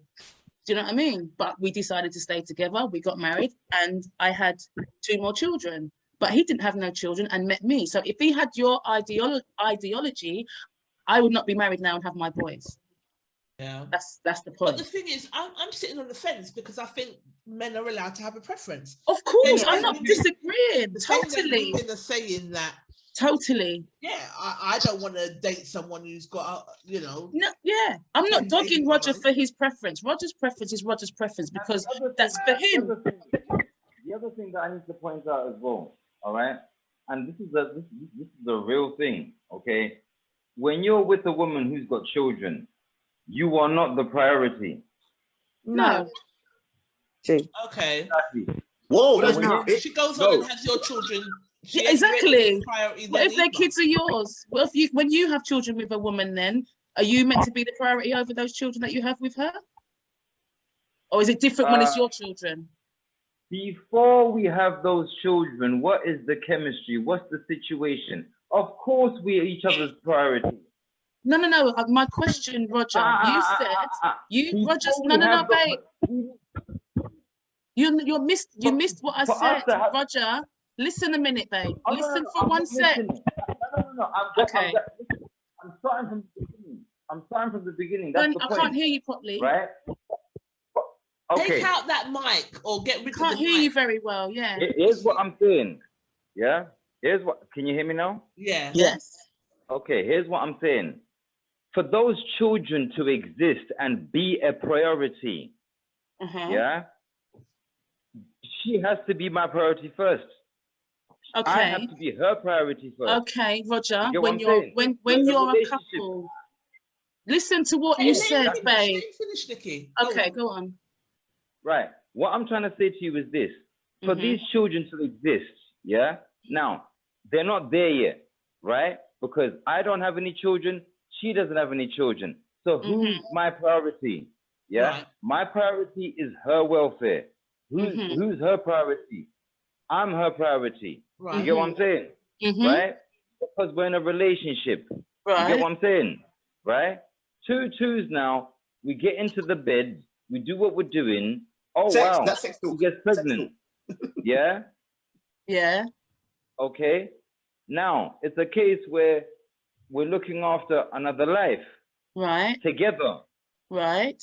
So who's the priority then? Who's the priority? So if she makes that child a priority over the you, child's going to be the priority. So then why is that a problem? It's a problem when it's not your kid, but it's okay when it's your kid. The way you said it. Oh, okay, fine, cool. All right then, cool. Fair enough. Fair enough. Okie dokie. All right. Moving on to the comments so we can move on to the next comment, the next topic. Nikki or Natalie, read this out for me, what Esther said, and then we'll move on. Sorry, my screen's mash up. All right, go on. Sorry. Esther said, Thomas, how old are you? I mean, just asking because you don't seem to understand that most women didn't make a choice to be single mothers. You don't seem to understand that life with all its complexities takes twists and turns, or that there are single fathers too, however minority. Neither do you understand that most men are coming from a generation where they are absolute and waking up to women of a new age who won't settle for being treated like garbage just for the sake of having a man and a toxic father figure around. So, sure,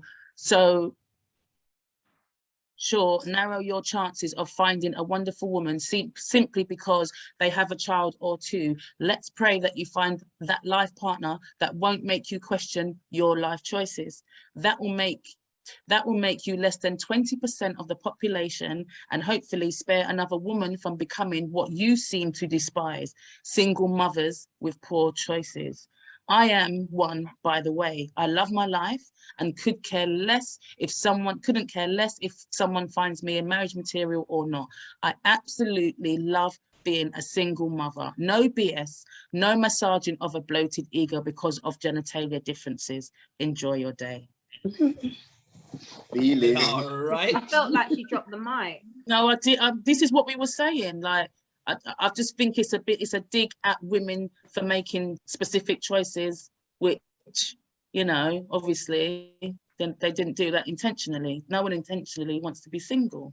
Can I read Nubia's comment? Because this is my bit. This is what I was trying to get at before. Nubia says, it really depends on the age of the man.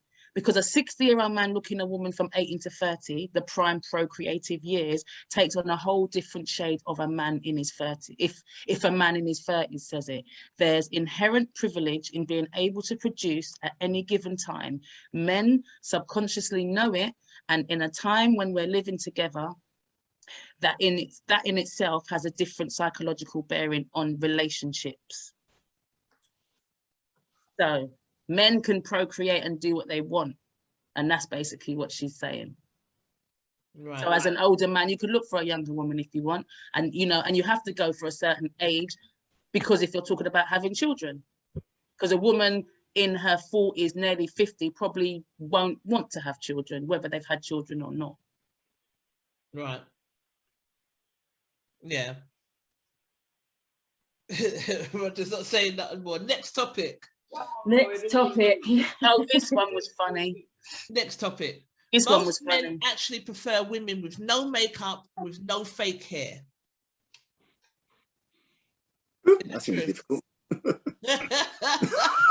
Let your preference be your preference. That's gonna be difficult. Wow. Patrick, what say you? Firstly, natural all day. Natural all day, yeah. Right. Okay. Put the speaker or the mic back where you walk. I didn't hear you. All day, every day. What? So no makeup at all, clean face, and natural hair. Shut the shower. Nothing, there you go. Nothing at all. So if you're going out to a function, you're going out for the night. You don't want her to dress up little piece and put on little makeup, fix up the hair little. Yeah, but not for 2 hours. Pardon? Yeah, but no. What you have to understand. What you have to understand. Back in the day, when we were younger, like women that we grew up with had a everyday face. Yeah, it was always natural. We didn't see no makeup or anything. You see, when weekends come, weekends are different thing.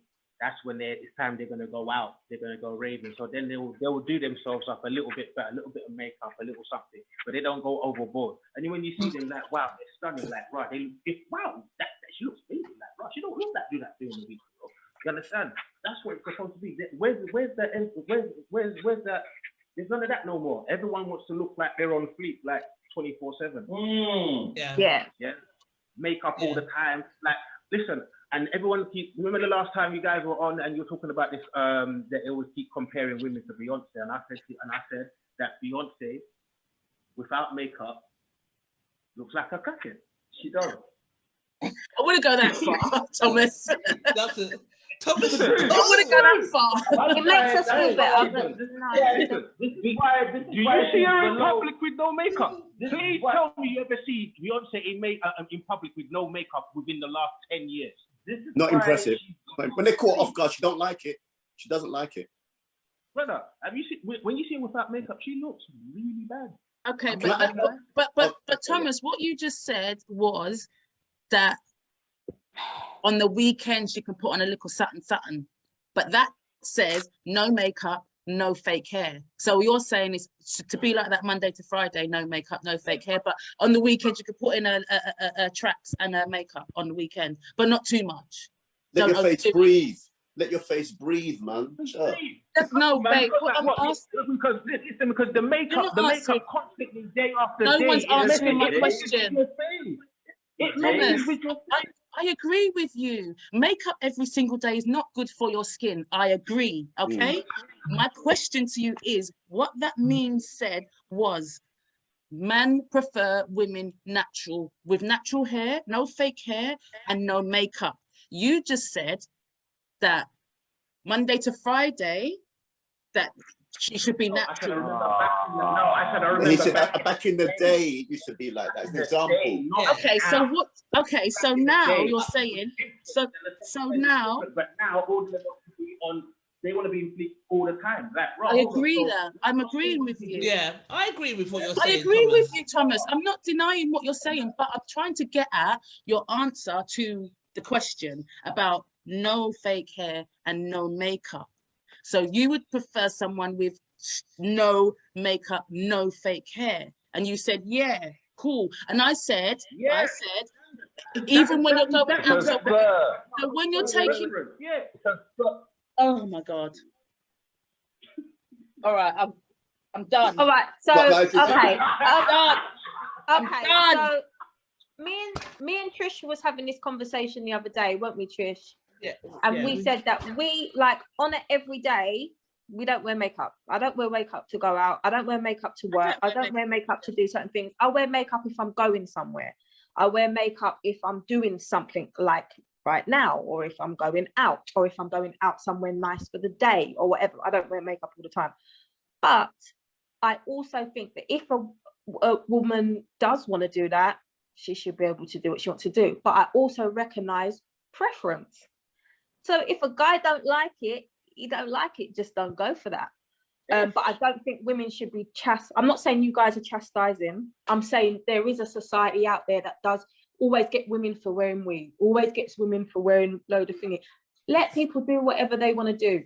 It's not for us, but it's like thingy. And we also do think a lot of men that say these things, we see them liking up the biggest blow up dolls on Instagram with all the weave and all the makeup and all the lip fillers and all the bum fillers and all the fake bits. So true. So there's a lot of the same guys that say we like the natural look are the ones all under the comments with the heart eyes and the looking eyes and all the bullshit.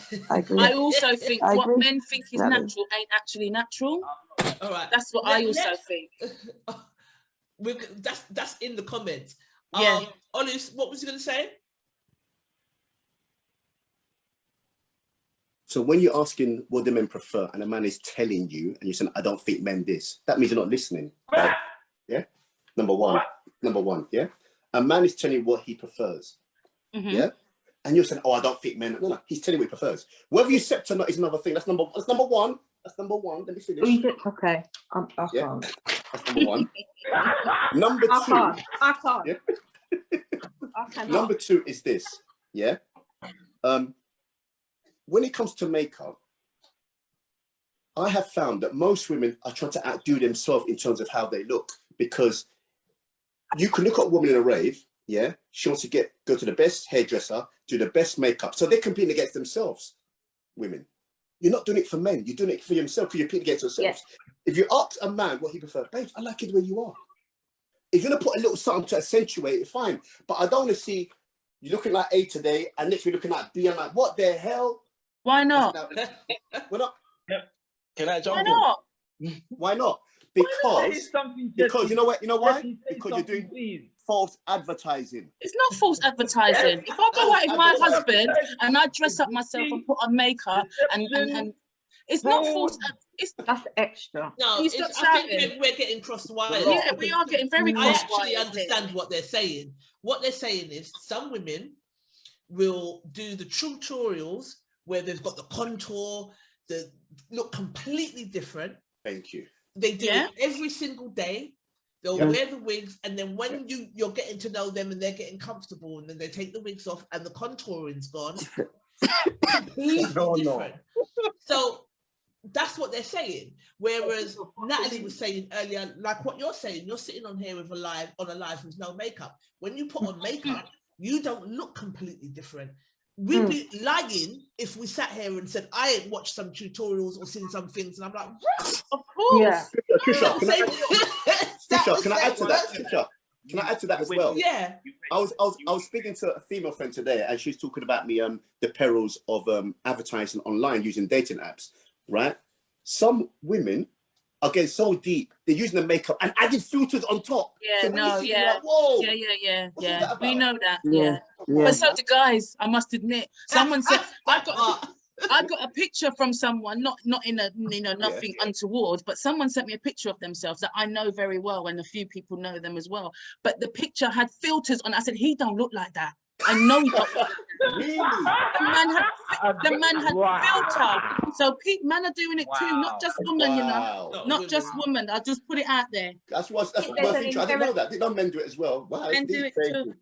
Deep, mind you, a lady told me the other day that she stopped going out with her boyfriend because he started using makeup. Cheers, Roger. Because he started using makeup. But if it's a little, what did he use? Like, what was he doing? He was using it to cover up his bumps. He's acting what? Big, bro. Like his what? He was using her makeup to cover up his bump.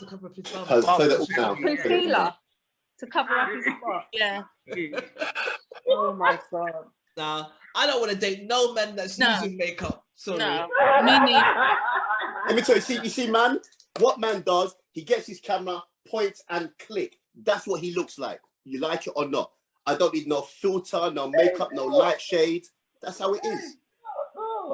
No, I totally agree with you where it goes overboard. And people I know a girl that gets up, she has to get up 2 hours earlier to put her face on. Do you know? And that's excessive. And the pressure as well. Yeah, it's excessive. I get it. It's totally excessive. But then on the other hand, for a man to say, I want a natural woman that doesn't, it's not in reality, you don't actually want a natural woman. You want someone who has light makeup. Nikki, listen to me. We do prefer natural. And you know why? I think they as well, they like a woman that looks good natural. They need to know. Thank you, Natalie. There you go. This is what I said. No, but this is what I'm saying. Exactly the same point. Yeah, but you're saying looks good natural, but I bet you she's probably put on a bit of concealer. Yeah? Around the eyes. Okay, fair enough. All right. Okay, let me give you another. Let's wait. Right. Okay. Natural is good. Little makeup is even better. But the thing is, you see, when you talk about, we like this, we like that. Trust me, us guys, when we see them IG baddies, we know it's not real. Be very clear about that. We know it's not real. Yeah. But sexually, it must be a sexual thing, though, isn't it? In a minute. Right, Angie. But the man, because of that, the guy don't want to marry that. Yeah, no, but sexually, you'll be slamming that though. You'll slam that. Yeah, you're slamming it behind your natural girlfriend's back. It's a fantasy. Slamming it all day long. It's a fantasy. He's not gonna marry the IG baddie. But she'll be the side chick. Not. She'll be right. That's what I was about to say. You're still going to cheat on wifey. The wives ain't looking like that, yeah. So when they want to do their little thing on the side, that's what the side. That's where they're the going side chick for. ain't gonna look like the wife. The side chicks don't look like the wives. They don't look like the wives. So what does that tell you? What does that tell you then? That means I agree with you, Ange. That means Yeah, that but you're yeah, but you're attracted feeling to the side chick. Yeah, you're feeling exactly. The side chick is giving you something that the wife isn't giving you. So Simple. You want the natural Simple. wife. Simple. But then you're gonna go out and cheat You're- on In terms IG of baddie. So attraction. you want the IG baddie. That's what that right. tells me. Simple. Are you hearing this, guys? Are you hearing this? Side chicks are losing, yeah, because they're not getting. You're not getting a bag. You're getting a good time, and you're ending up alone. That. You end up alone and often as a baby mother. Most of these IGs are baby mothers. Did you know that? Say something. What does that matter? What's that from the school of Olu? Exactly. Right? How can you say that? Pluck sacks out and that. Why does that matter? I agree with what you're saying, Olu. I get it. But I get it. The men want to marry, even see the rappers, yeah? When you see their wives, their childhood sweethearts, they're like so mumsy, they're so simple, they're so natural. But on their videos, they got all that kind of BBL girls going on, blah, blah. But then guys that are married, though, I'm not saying all of them, but the guys that I know that are married, yeah, they got a wife, natural looking, all of that. But the girls that they're trying to slam every single day are looking at those IG. So what is it with you guys? You're not getting it all from your wife. Someone just asked, Melissa Isaac, 1 second, Ange. Melissa Isaac just asked, is it that you don't want your wife to be attractive to other men? Okay. That's right. Right Come then. on, Melissa. Now talk it up. Now my woman. drop the whole And mic. That's what it is. Okay. She's my woman and I am her man. Okay, guys, you want to take this one? No, let's go. You take this Come one? on. I'm on the girl side today, I think. I'm on the girl side Okay, let me today. say something now, right? Let me say something now. If a man believes the woman is his, he doesn't have to worry about her looking at next man. That's not what we're saying, What Olu. she's saying. It's next man looking at her. Not her looking at next man. You're getting it wrong, mate. No, I'm not. No, you are. Melissa asked, is it because you don't want your wife to be attractive to other men? It's got nothing to do with her looking anywhere. This is about other men looking at her, not her looking at them. Okay, let me finish now. That's right? what she asked. Okay. So now please re-answer that Let question. me finish now, right? Okay, right. Like I say, whatever woman the guy picks, he doesn't have to worry about her looking at someone else, or take your point, someone looking at his girl. The problem is this: some guys come out of their lane. They checking girls where you have no business checking that girl because you can't maintain that, and that's the problem. 100. So why do you think some guys have got an addictive personality with these IG girls, and these women have capitalized on that because these are guys that know they can never get a girl like that. Unless they're paying. Stupid money. They pay stupid money because they will never get a girl like. And these women know this, so they're good for them. They can hustle that. You see now, we as guys, we know our lane. That's why guys who date girls out there, like, they struggle. Oh, she's always getting up. Oh, look at that man. Because, you both want you can chew, my friend. Simple things. Are you sure about that though? Because yes. I'm not sold. I'm sorry. I'm not sold because the question she asked was, do you want a woman, and that's what she's going back to be natural with no fake hair and no makeup because you don't want her to look attractive to other men? But yeah, that's what she's asking. It's got nothing to do with how you are or whatever like that. It's her looking attractive to other men. So if she's saying that, do you not want them to be like that because other men might be attracted to her? Not how your relationship. Okay, listen. Okay.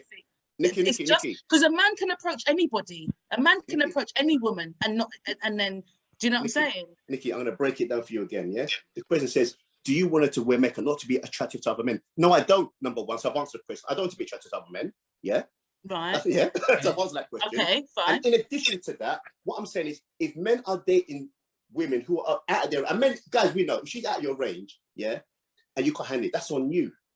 As a man, that is on you. But what's out? Okay. Yeah, what do you mean out of your range? Out of your range? lane? Are we just talking about looks? Or it could be whatever you everything. Okay. Everything. Okay. Everybody knows their lane. Everybody knows their lane. And females do.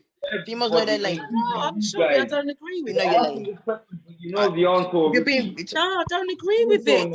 You know your lane. Everybody should know their lane. You should know your lane. Okay. What? So you would be not confident to speak to somebody because you feel that they're not in your reach or they're not in your lane. I'm confident to speak with everyone. I'm asking, Angela was saying that everybody knows their lane, everybody knows their place. But I'm saying, right?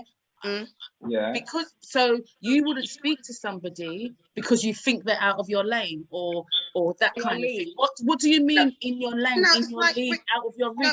No. How can I establish that they're not in my lane without speaking to them in the first place? This is what I'm trying to ask. I'm trying to ask. Are we talking about looks? You know, when people say she's way out of his league, look at him. Yeah, what do you mean? We say that all the time. Look, no, I'm not looks. Not looks. It's a very vague judgment. It's a very vague judgment. That's something that people who don't have confidence say. Yeah. No, when I say you should know you're like. But is that lane swerving then? No, I'm just saying. Look, you know what? When I talk about lanes, to be honest, let's not apply science to this. We all know what I mean when we say stay in your lane. We understand it's a vague term. Yeah? Oh, no, you're getting irritated with us. No, I'm not getting irritated. What I'm saying is, if you look at the comments, they're agreeing with me. Agreeing with you how? What comment? Murray is agreeing with you, not everybody else. You got one fan. Get out of there. Keith always agrees with you. That's no surprise. All right, let's go on to some of the comments. Let's see what some of our community said.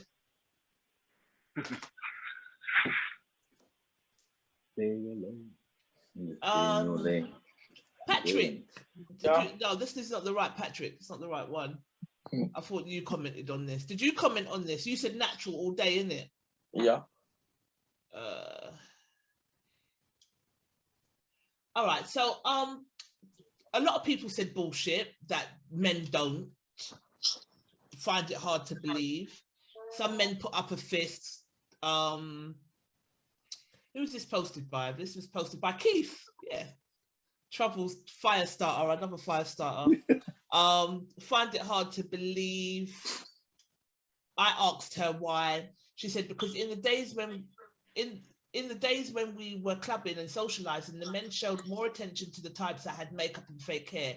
So where were these men hiding? I've also heard men say that they don't want no dry head gal. So am I supposed to believe all this nonsense that all of a sudden they prefer au natural rubbish, and I say BS. Oh my God. No grease in your head. Come on, man. It is true though. It is true. I feel like if you do go out, men are more likely gonna go for the girls that have made an effort in that respect with regards to makeup. They're very visual. Yeah, they're very visual, and you guys have said that yourself. They do tend to kind of beeline. The other girls the natural girls kind of fade, can sometimes, not all the time, fade into the background because guys are visual and they do tend to go for the girls that are done up. Natalie, let me tell you something now. You know, okay, right. When you're younger, let me stop the share. I'll go back to this because there's a comment that I definitely want to pick up. Okay, when you as a guy, when you're younger, you get attracted to those things that are shiny, like, oh, look at everything, you know, the old push-up bra, you wear the little thing that show you got a bottom, you ain't got no bottom. But as you get older, you know women's bodies, yeah? You accept them the way they are, in that sense. So all these shiny things don't impress you. Have you ever seen a woman who's heavily kept with makeup and can see she's heavy makeup there because she's trying to hide all her blemishes? Show your blemishes, it's okay. It really is okay. Are you going up to that woman? Lies. Get out of there. Lies. Yeah. So the girl that's in the club wearing a brown dress, A-line dress, yeah, wearing Why are you being so extreme? Wearing Mary Poppins shoes, yeah, with a big handbag. Don't lie. Don't lie. Sorry, Asia's asked a question in the chat, and Asia, and that was my point before. Asia said, "Can I ask what is these men's definition of natural? Because I know that some man think is natural ain't natural." Yeah. That's what I'm trying to say. Like. My ex used to say to me, "I want your hair natural," and he meant like Angela's. That's relaxed. That's not natural. My hair's relaxed. It's not natural. Do you understand what I'm saying? Yeah. You know, if I do my hair, what is your definition of natural? What is your definition of natural? What's your definition of natural? No plastic. Meaning, what? No cosmetic surgery, because that's the only plastic that they. I want all of the guys to answer, and not politics. You know what? Yeah, you know what? Nikki, you're right. You know, because sometimes what we think is natural might be a little hairpiece. You know, you're right. Right. The little natural makeup. She hasn't put on heavy foundation, but she's put on a little bit of foundation and a little bit. It's still makeup. That's what I'm trying to say. When you're talking about we don't want eyelashes looking like this. No, I agree. Looking like this. I know what you mean, Ollie. That's fine. Nikki, guess what the new one is now? Listen to this. Listen to this now, right? I was speaking to a friend of mine. Guess what the new lip light is for women? What is that? Matter in the corner of your eye, that little white thing there. And it called not what? What? You see, that's when people don't appreciate. It's all right. That's matter. Ollie, let me tell you something. If I ever see you out and I've got makeup on, you best not chat to me, you know. Don't come around. Listen, right now, they've got me feeling so self-conscious. I'm looking around for the closest wet wipe. They don't look for me. If I see you out in the club and I'm dressed up and I've got makeup on, you best not chat to me, yeah? Because I'm too overdone for you. And then by the end of the night, you got one lashes just off like that.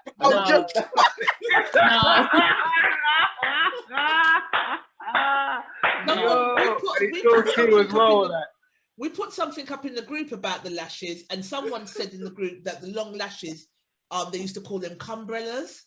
I've never heard that before. Okay. Cumbrellas, you know. All right, Roger, what's your idea of natural? What does she look like? What does your natural woman look like?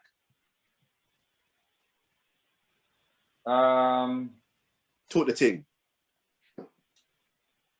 The way she looks when she comes out of the shower. Woo! Okay. So when she comes out of the shower, she's gonna be right. So she's gonna dry off. She's gonna cream her skin. She's gonna go out just like that, and that's how you would approach her. No. What I'm trying to explain to you is that she dries off. She sorts herself out. Obviously, she's gonna put on her cream and whatnot, so she's not fussed. That's what she said. No accessories. That's what she said. That's it. No foundation, nothing. So when you went out on your date last night, did the girl have makeup on or no makeup? He's gonna say no makeup at all. No, well, she put on lip gloss. That was about it. So she's doing her foundation on, or a little light foundation, or for a date. She had maybe like one pimple, but that was about it. Hey, one pimple. I said, did she have foundation on? No, but what I'm saying is, no, but she didn't have foundation. That's my point. You never know, she didn't have visible heavy foundation that you realised that she had makeup. Actually, you're right, because you people are deceptive. You're right. Yeah. This is what I'm telling you. So what you think is natural ain't natural, because she still has to go home and take the wet wipe and take it all off. I'll give Nikki that. Yeah. You know when that man's being sarcastic as well. I'm gonna go back to the comments.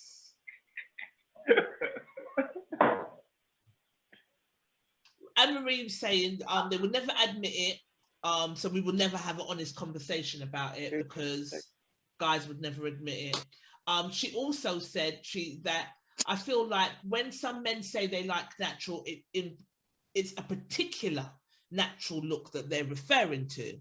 I personally the Nubian think, queen, isn't it? I don't think it's Nubian natural. I think it's light skin natural with a loose curl. With curly That's hair. what I think is more acceptable in terms of natural. Personal opinion. They're not gonna let.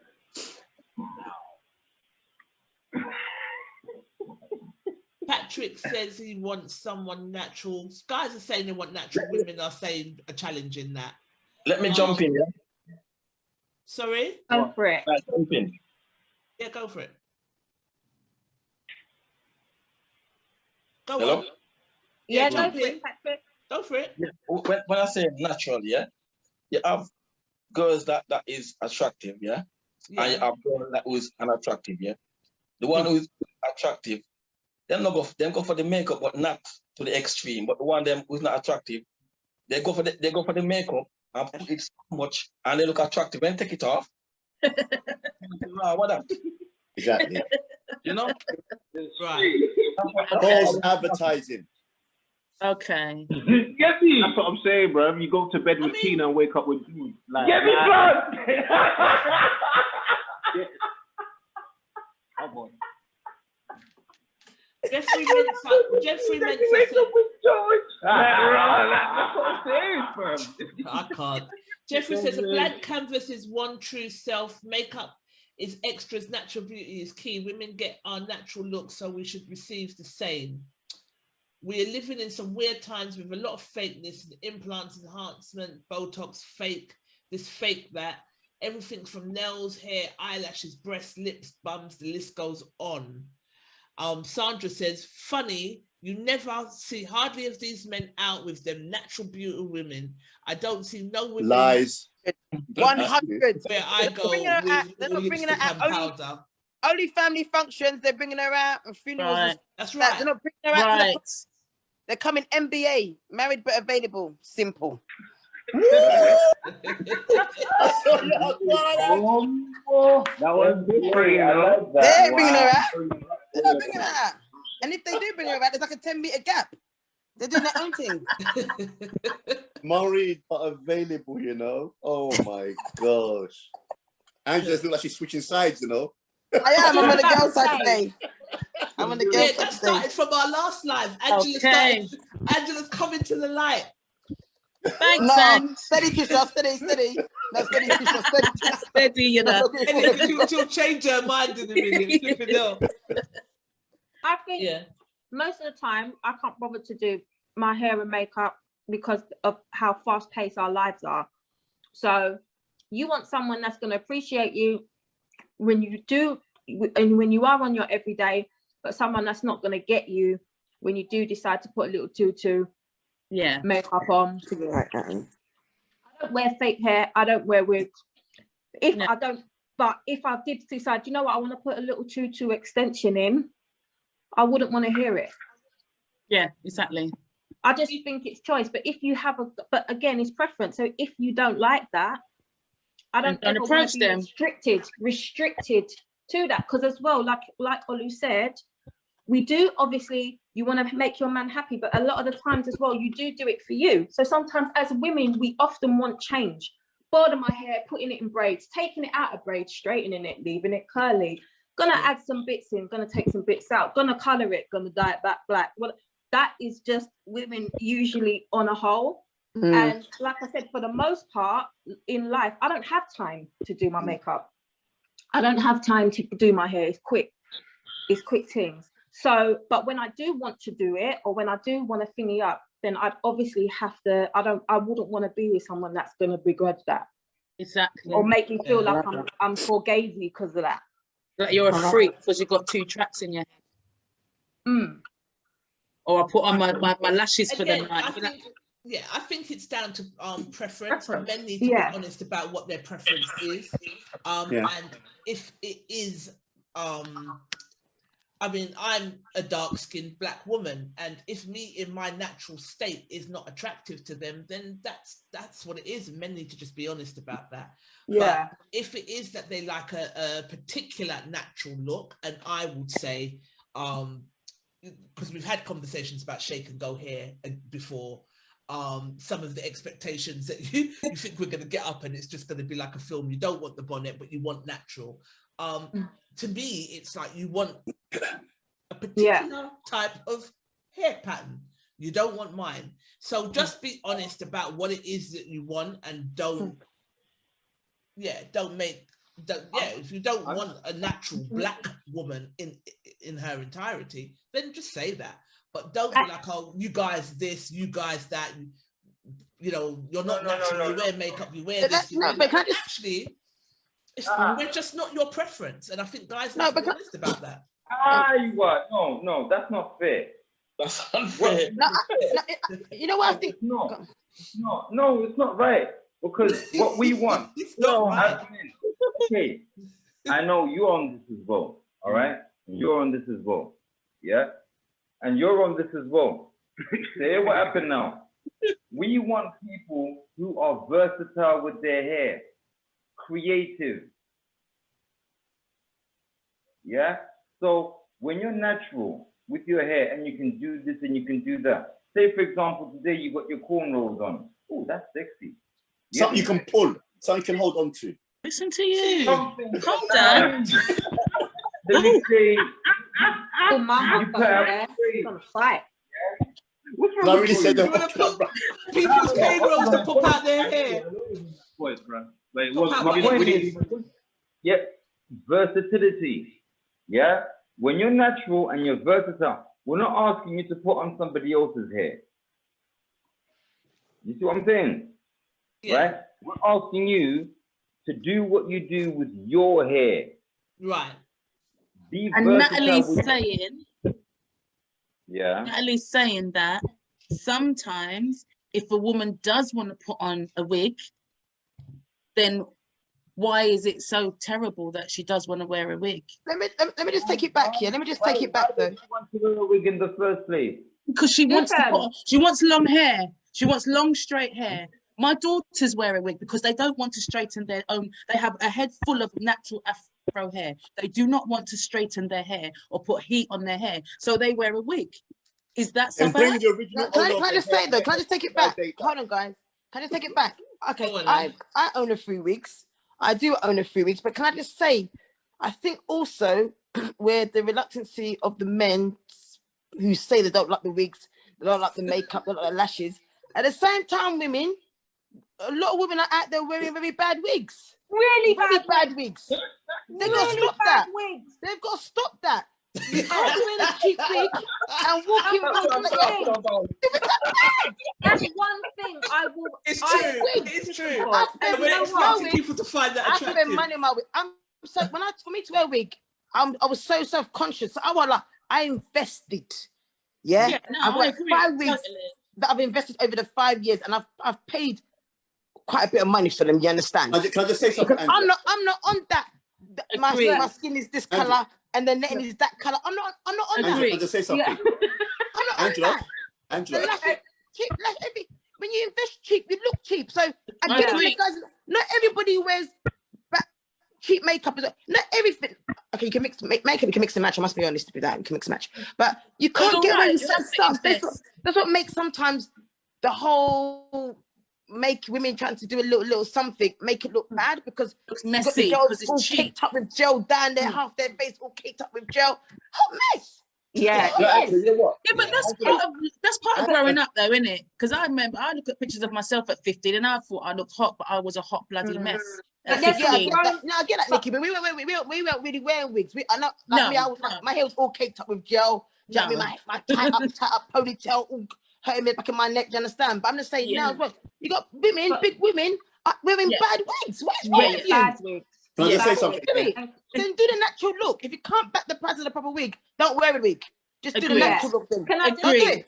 Don't do it. I would Agreed. never spend hundreds of pounds on a wig. on a wig? No. And you Ever. know what? I've spent much more than that. Ever. Much Yeah. more. I But my haven't. wigs, Ever. but my wigs will last me 5 years. I've got wigs that I paid £900 for. Oh, And right, I'll be ooh. honest, I've got about 4 or 5 of them. But He 5 told years you about her on, lifestyle. 5 years. But no, but the thing is about me, I buy once. Yeah. I don't buy every 6 months or every year. Yeah, I buy no. once. I get my wigs from Claudia, Hair by Divas. No plug there. I buy once. My wigs are 5 years old. I give it to her. She was refresh them out. I'm not buying those £80 Alibaba wigs. I'm not doing that. Not It's Alibaba. Bible, you know. You wonder why guys don't like it. Do you understand? No, guys don't like it, and it's really interesting how we always come. It's interesting how we always kind of come back to hair. Find the wig on the internet. Yeah, it's interesting. Hair always comes up, and it is important. And for some reason, like when I listen to guys talk about not liking the wigs, not liking the weaves, and all of the rest of it, Cheap ones. I listen and I'm like, okay, fair enough. But I had this conversation with Michelle, our producer, and because we always come back to hair, so it's obviously really important. And Michelle was explaining to me that back in the day when they used to use trackers, like if they had to find something or find a trail, the people like with natural afro hair, they were always better at finding results. So like say for instance, they were looking for a missing person and they use this person as a black person as a tracker, they always had higher results of finding what it was that they were looking for. And what she was explaining to me is that in some parts of the world, people believe that our hair is like a sixth sense. So because of the way it grows up to the sun, all of the rest of it, what we could do with it, it's like a sixth sense. And over the years, we have been programmed to not like our hair and to want it to look straight, and to the point where we've got wigs on that look like hats. Hats. Like a frisbee, like a frisbee that got lost. And like it dropped on you. Yeah. So it's interesting how we have been programmed to feel like wigs we need it. When guys are screaming, we don't like it. Trisha, can I just add to that? Sorry, Natalie. It just come back to what I said earlier. Half these things that you're wearing are for the approval of other women, not for men, because we told you we don't like it. So even when Angela says, "Oh, women wearing cheap wigs," most men don't know what is a cheap wig or cheap weave or not. As long as it looks good, we're Trust cool. me, you'll know. It's only other women who know the quality of. Oh, she went. No, they do. You'll see a person wearing a cheap wig knows it's a cheap wig, babe. Honestly, above a certain level, you can't tell half an inch off your eyebrow. If you're wearing a cheap wig and it looks shit, you know it does. Yeah. You don't think it looks great. It doesn't move. It doesn't move. You know it's cheap. But Carol Gill says, can I just say, Carol Gill says, hair is very important to women. We've been grown to believe that it's the crowning beauty. Absolutely. Completely. So we've definitely heard the terms, your hair is your beauty, your hair is your beauty, your hair is your beauty. But then again, if you've got afro hair like mine, that's not considered beauty. So then it kind of leaves you with, if you've got afro hair, feeling like, okay, well then that's not so beautiful. And that's why they would then go off, and women like me, some women like me, will then go off and get the wigs and so on and so forth, because they're trying to fit into a standard of beauty that we're kind of forced into. That we think the guys are saying they don't like it, and I think where it's confusing and where we keep challenging you guys is that is what we see you talking to going for. We see you talking to the light skinned girl. No, it is. Stop saying no. It's true. We see it. We see you talking to the light skinned girl. Maybe Olu, Roger, and Patrick and we see it. We see it. Listen. And don't be confused about what the IG's baddie's intention is and the girls who actually win and get the prize. The IG you said that earlier. You said that earlier. But what we're saying is, in our experience, even me, myself, we have seen it with our own eyes, okay? I've seen men walk past me to go to my fair-skinned brethren with long hair. I've seen it. So don't tell me I'm imagining it, because I've felt it and I've seen it. I've been there. Okay, that's your anecdotal experience, but I'm telling you as a guy. It's not an anecdotal experience. Olu, come on now. You just said it. You've seen it, so that's your experience. Yeah, but you're saying to me that men don't want that. They don't want that, and I'm telling you. What I'm saying to you is no. It's not anecdotal. Nikki, you've given me anecdotal experience. I've told you my experience. The other guys here share the same experience. So it's not anecdotal. It's what men are telling you. So it's not anecdotal. It's shared experience. It's because you guys can't hold down that IG value chick. 4 men that are telling me that. It's 4 men that are right now saying that. But what I'm trying to say is, so what I'm saying is anecdotal, but what you're saying is the truth because 4 of you are saying it. Is that what you're saying? No. You've asked us something. We've all given the same answer. So that should tell you there's something in what men are looking for. That's what I'm saying to you. Okay, if that's what we're looking for. But why can't you listen to what it is? Yeah, that's what I'm saying. I heard what you said. I heard what you said. Yeah, but you heard what I said. But what you're saying is, I must take that for the truth because that's what you guys are saying. Yes, that you want natural, you don't want overly done, you don't want wigs, you don't want that. That's what you're saying. Yes or no? Yes. Okay. Yeah. Right. But then I'm saying, I've been out on and I've been raving for years, yeah? And there's been lots of times, I'm not saying every time, but there's been lots of times where I know that I've been looked over for a specific type of person. And you're telling me, no, it's anecdotal. No, I'm not saying that. I said, no, you're saying it's anecdotal, but how come I'm... Okay, I'm saying it doesn't change anything just because you've seen it. It doesn't change anything. What do you mean? Sorry. Just because you've seen it doesn't change anything. Men are still going to like what they like. Of course. Right. Olu, come on now. Olu, whatever, man. I'm not talking to you. It's because the guys can't hold down that kind of girl. They can't hold her down. They can't marry her. I've not been able to say You can't marry those girls. You can't marry those girls. One at a time. Okay, so Ange, make your point, then Roger, make your point. Sorry, but I'm trying to say, like, Olu's saying all of this, all of that, and we're saying he's lying, but it's because, like Olu said beforehand, you can't, those kind of girls, your girls, you try to rave, you try it, but you can't really marry them. That's why you go for you always say that you want the natural ones, because the ones that you maybe deep down inside really want, you can't really hold them ones down. That's why. And you know what? That's a viewpoint that's got something to it. Yeah, I hear that. But what I will say, I've been trying to talk for about 15 minutes. Sorry. Yeah. Is let's not forget conversations that we've had on this here Blood Clot podcast, where we have been told, put your best foot forward. Don't get too comfortable in a relationship and stop making an effort. So for me, do you like like that's where sometimes as well it can be a bit confusing. Yeah. So do we put what is putting your best foot forward? What is not getting too comfortable and letting yourself go if it's not wearing the makeup and it's not, or when you go to bed, putting the bonnet on, or having your maintaining your natural hair that you like us to have requires a bonnet. It's like what we can't do right for doing. And if you do, damned if wrong. you don't. Natalie, so what is it that you guys can I respond kind to that, Natalie? That's a very good point you just made, because it does seem like you're getting conflicting messages. However, I would say it's about judgment. Judge a scenario. If you're going on a date, you're going to take out, show you off. You're going to wear something that's going to really make you look hot and sexy, yeah? If it's informal, you might, and you know the guy you've been talking to, you might want to tone it down a bit. So it's about judgment. And also what you think the guy you're interested in, what he likes. Okay. What do you think out there, guys? What do you think? Other guys out there? Oh, yeah. Oh, 100. Oh, yeah. They were paying attention. Yeah. Because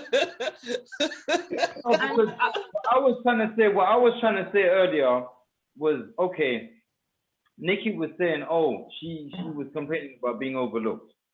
Fair enough. How long was her hair in its natural state? Sorry? How long was your hair in its natural state?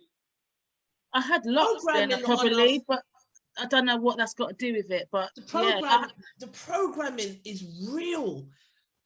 Oh my God, I can't even get my sentence out because the way how the programming is real. So are we saying that guys go for girls solely on how longer hair looks? Longer natural hair. Longer hair. Look at me. Yeah. What does that mean? I'm looking. Yeah. How much hair have I got? Yeah, but are you a gal? Huh? You're not a girl. But the question was, do guys go for girl? What is the most important? Let me ask. What's the most important thing? Start with Patrick because he hasn't been saying much. What do you look for in a woman when what attracts you to a woman? Go on, Patrick. Tell him something. What attracts you to a woman? Let me break it down, yeah? It's not about your complexion, yeah? I don't go for the complexion. Right. Yeah. As long as I find you attractive, the complexion doesn't matter. So what do you what makes you break it down, my friend?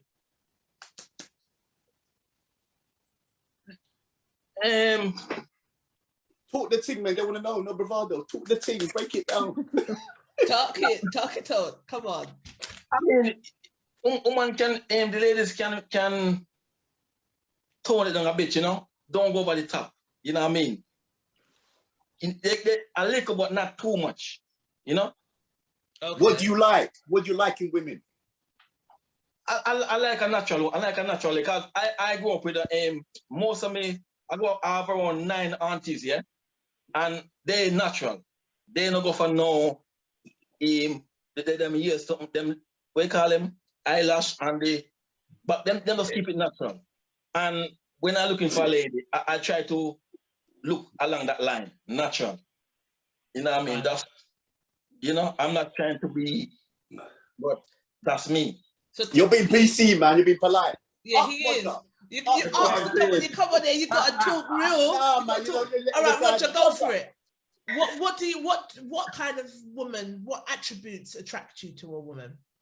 Right. So I like features. When I say features, I'm talking about symmetry in the face, yeah, and the body, right? And no bravado, innit? No bravado, innit? Yeah, no, I'm talking the thing. Now, I don't care if you got curly hair or straight hair, I don't business, I want it long. If you got curly hair, I want you to rock your afro, baby. You get me? You want it long, you want long hair? Oh, yes. That's your preference? That is my preference. Straight. So whether it's an afro or whether it's down the shoulders, you don't care. That way or that way? I don't mind. Okay. As long as it's long. Cool. Come off the hair. Right? What else do you like? Come off the hair. I want someone that's healthy, someone that exercises, and it's evident. Woo! Yeah. You fit. You fit. Have you got a 6-pack? Of course I do. Have you? I can't ask for something that I can't. Look, I don't ask for things that I can't do. I do. I got boobs. I don't want a man with boobs. Yeah. That's cool. Living your life, yeah, with your accidental victory. You can. I feel like you can. Like, if you have a preference, you have a preference. Thomas, what are you saying, Thomas? Preference. Oh, my preference. No, it's just a natural look at it. Less of the makeup, like nice body. Really? Like, What's a nice body? What's a nice body? Nice personality. I'm cool with it. You understand? But looks is always a good thing. But to get all that makeup and all that nonsense, all that crazy wig, all that glue and all that nonsense that you guys want to put on, I can get all of that, man. That's dead. Where do they put the glue? The glue and the wig and all that. Where does the glue come from? Is that a new thing that I missed? Yeah, remember the Gorilla Glue girl? What happened to her, man? Like I'm saying, did they sort out? She got big money. Yeah, Don't mind her. Frame. She got big money and sponsorship. You stay there. Yeah, she got her 15 minutes. She got big money. Yeah. Of making a fool of herself. That's 15 minutes of fame gave her some money in her pocket, so she won't do it again. She don't need to. Steph David said, it sounds like Roger's preference is mannequin. Hey, listen, I went out on a date with her last night. Just saying. Olu, are you going to answer the question or are you going to politician? You know, I will answer the question. I'm going to tell you what I like, yeah? I'm a guy, I'm 6 foot plus. I'm in reasonably good shape. So for me, that body is paramount. You must have a good frame. Now, it doesn't have, it could be slim, it could be voluptuous, but it could be a good frame, number one. Yeah? So when I'm talking about good frame, as some people say, she might have a little bunda on her. Nice a little breast. what? Say that again? Bunda. Yeah, man. Bum. It's a bunda, bum. I'm just trying to get it fit. I've never heard that before. Yeah? Yeah. Right? Now, also, because in terms of height-wise, I've dated short women, tall women. That's not a problem. But for me, she's got to be confident with whatever she's rocking. That's the key to me. Confidence. She's got to be confident with what she's rocking. I've had big women, I've had small women. But as long as she's confident, that's what turns me on. She needs to be happy in her own skin. And she needs to be confident with whatever she's rocking. How do you want her hair to be? You see now. Don't be telling me, oh, keep the light off. Oh, my bum this. Oh, I don't hear that. I know what it looks like. Got an idea. Just be confident whatever you're rocking. That's me. I'm good with that. And how important is hair to you? How does her hair need to be? you know what? I'm not too fussed, you know, because sometimes I think women spend too much time on their hair worrying about it and too much money, if I'm perfectly honest. Right. You know, because when you do your hair, you don't consult me, but you, oh, wait at my hair. Did you like it? Yeah, but I'm asking you. And that's an argument because you did your hair, put your hairstyle that you wanted. I'm like, it's okay, but you don't get the feedback and now we're in an argument. Did you consult me when you're changing your hairstyle 2-3 times a month? No, you did not. But I'm saying it's okay. Is that all you can say? You know? Isn't it? It's true. It's true. I can't. It's so true. But ladies, what about you ladies, Angela, I'll start with. What attributes do you like in a man physically? Ange? Ideally, I'm flexible. I mean, again, I got work on myself. I'm in my best shape.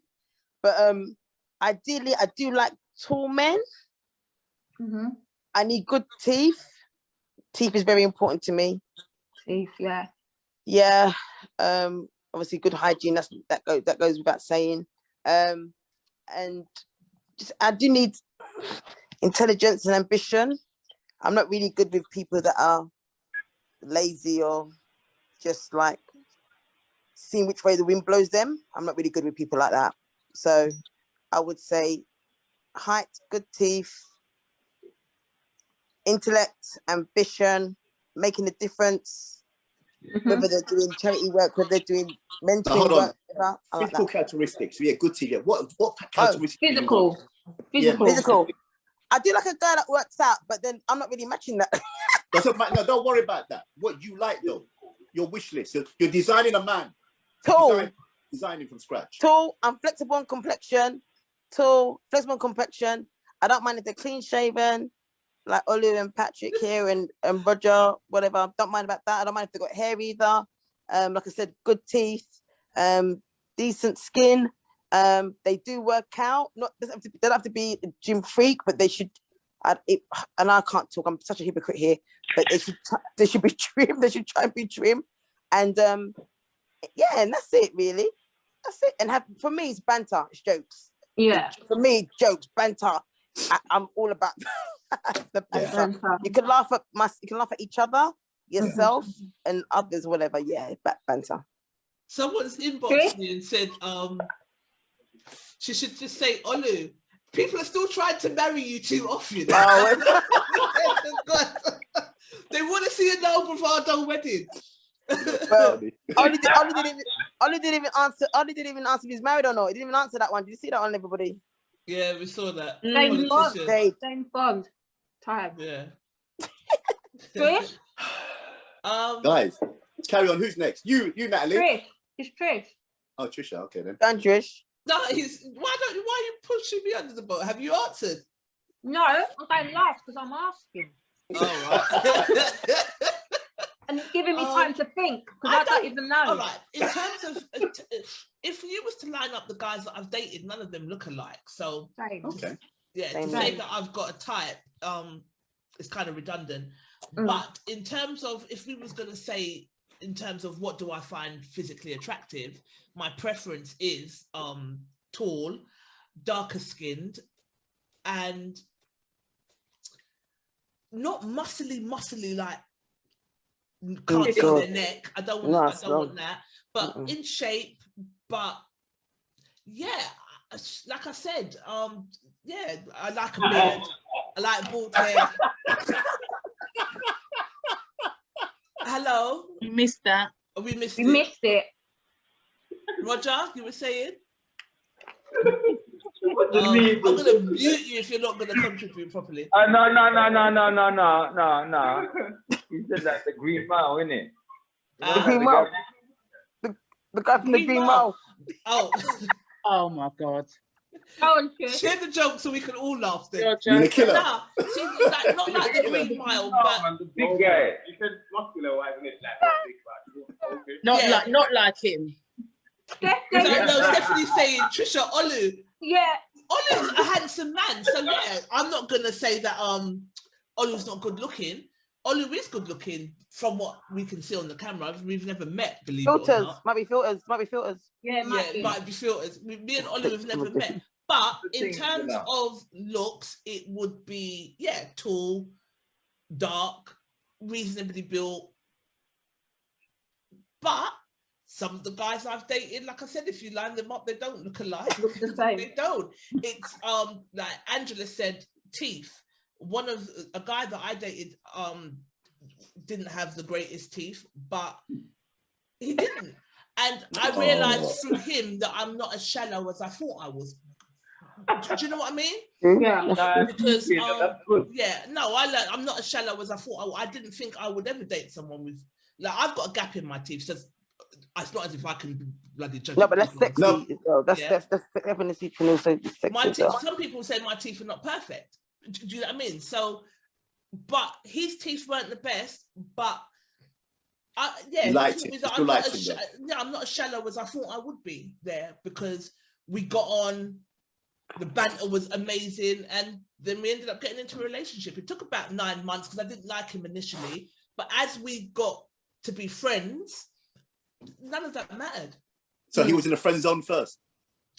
Yeah. I think it's important to be friends. I think it's important to be friends with your partner anyway. 100%. Everyone's been in the friend zone first. I think everyone's been in the friend zone first. For me, 100%. Natalie, let's hear you.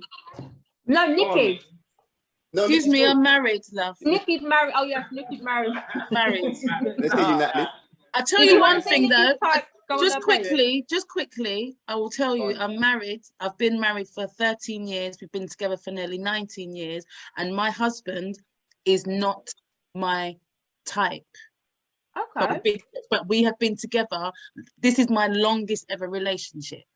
Yeah. Okay. My type. It's beautiful. My type was dark, muscly, that kind of, I wouldn't say road man, but the kind of Nikki, I've seen pictures of a man. Nikki, not aggressive, but your husband's a good-looking man. You done well there. Of course, he's good looking. That's not the point. I'm not saying he's not good looking. I said he wasn't my type. And funny enough, I wasn't his type. We've spoke about it a lot. I wasn't his type. I wasn't his usual, and he wasn't my usual. Right. We met, we dated, we talked, we got married and had children, and we're here nearly 20 years later. Yeah. So it can work, but it's just your preference, it's your type. Yeah. But it depends on who you get with and who you link, how you connect with, and we connected, and here we are. Yeah. The guy that I loved the most in my life was tall. He was tall and he was dark, and that kind of set the tone. Yeah, that kind of road man with a purpose. Road man with a purpose. But they've not all looked like him. No. Yeah. Come on, Nat, you know. I'm not just saying it, but I'm the same. Like, I've only had 3 partners. They've none of which look the same. And as we were saying before, everyone was a good friend first. So for me, I think, and when I mean they all look very different, they all look very different. So sure. I don't know. It's a connection thing for me. I do not like moves. We've gone through that. Man boobs. I know that much. And I can say I don't like guys that are too built. No. I don't like that. No, I don't like that. No one likes that. It's too much. No, I don't like that. And you know what? I'm tall, but I don't like guys that are too tall. I like tall guys. I like tall guys. I like tottering beside them. I love it. I like tall guys. Natalie, how tall are you? Me? Yeah. 5'10". What? Yeah. Wow. Yeah, Natalie's got length on her. Wow. 5'10". She got height. I mean, what they used to, when I was younger, they just used to call me legs. It's just legs. I'm just very long. Yeah, I'm tall. Wow, 5'10". Yeah. And I'm really short next to Natalie. How tall are you? 5'5". Okay. What about you, Nikki? I'm about 5'5", 5'6". I'm not taller than you, Trish, am I? No. Everyone's taller than me. No, I'm sure we're the tall, same. but I'm not tall. Yeah. Angela, what about you? Angela, how tall are you? I'm 5'3". Wow. Okay, so you're shorter than me. I just feel a lot of the heels thing and is, stuff. as women, we know how to dress it all up, man. Because I've got long legs and short torso. Yeah, that's it. I've Yeah, same. It's the leg length, and that's what. And I think, obviously, being visual creatures, that's what people see first. You look in proportion. When I see pictures, you're always well put together, all of you. But I would have thought Natalie was 5'10". Yeah, Natalie's 5'9" and a half. 5'9" and a half, 5'10", but it's definitely 5'10". But someone told me once I was 5'9" and a half, but I've always measured 5'10". Wow. Hang on, let me just check on my mum. Yeah. Interesting. Would you say your ladies? I'm going to put this out to ladies. Would you say your preferences in men has changed over the years? Yeah. Oh, what do you mean? Only physically. Yeah. I think so. Physical. And like Trisha said, as you get kind of older and you connect with people, you realise it's not all about your ideal. Yeah. You know, you think that, I could have, you know, I don't mind that guy that isn't muscly. I don't mind that guy that isn't dark skin or fair skin or whatever your preference might be. You know, you think about, like, for me anyway, it was the connection that I built, which meant more than how that person looked. It's true. I agree. Yeah. I agree. I think what I discovered is when I come out of my relationship, something that I never thought of before is, obviously you don't want anyone that's like a dunce who just acts like they don't know nothing and they're stuck back in time. But I've noticed that when I can have a really good conversation with someone, and sometimes when I hear some of I'm very easily put off as well. Very, very, very easily put off. That's one thing that I've noticed about myself of recent. I'm very easily put off, but I also, it's a man's mindset and the way he talks and the way he thinks is very, very, very certain things that he will say, I won't even say nothing. That will stay in the back of my head and I'll be like, okay. Yeah. We're done here. We've been done here. There will be no second date. There was a guy it's true. There was a guy that I met. You know him, Angie, was from Stratford. I can't remember his bloody name. Looking guy. Don't name him. Tell me after, because we spoke about this. Good looking guy. Good looking guy. Like money. Pretty. Good looking boy. Yeah. Beautiful man. Yeah. He opened his mouth and I was like, what's it? No. Yeah. Yeah. I couldn't do it. I couldn't do it.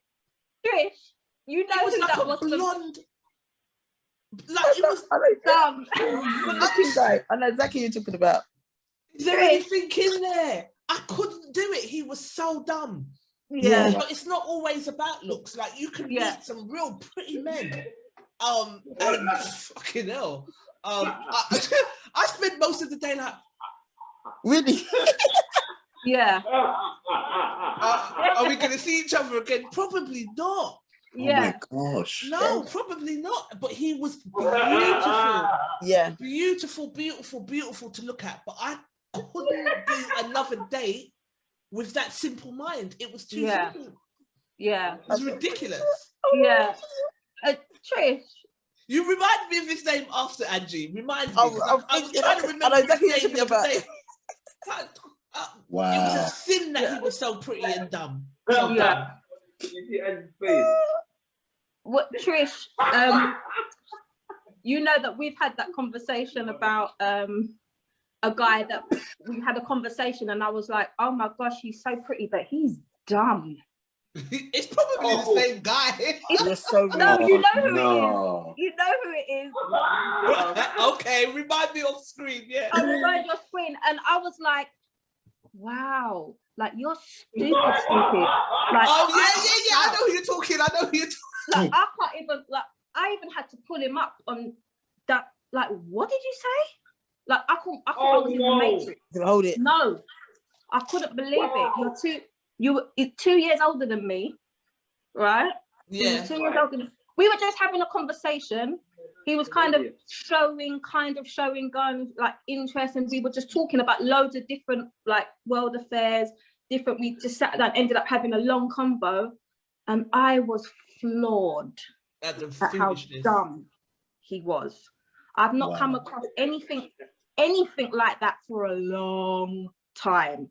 So and my facial expressions, as you lot know, are not great. Natalie, was he like, we said, man, yeah, was he that kind of dumb? Yeah. No. Like yeah. Really? Ignorant, was he like that? Ignorant as well. Ignorant. Like black, but ignorant black. Yeah, it was dumb. It was flooring dumb. Like, wow. Yeah, and that will put us off. Yeah. Let me ask you this: if you met a girl that was beautiful to look at but was really simple in the mind, would you still go there sexually? Hell yeah. Really? They would. Wait. Right, so all you saying yes, Patrick? I personally, I would hit it and quit it. John. What did you say? You hit it. You hit it and quit it. That's right. I wouldn't even go through that stress. I wouldn't go through that stress. You wouldn't go through the stress. I look for you. Right. Wow. Let me tell you something now, right? I'm gonna talk the thing now. It's supposed to be no bravado, guys.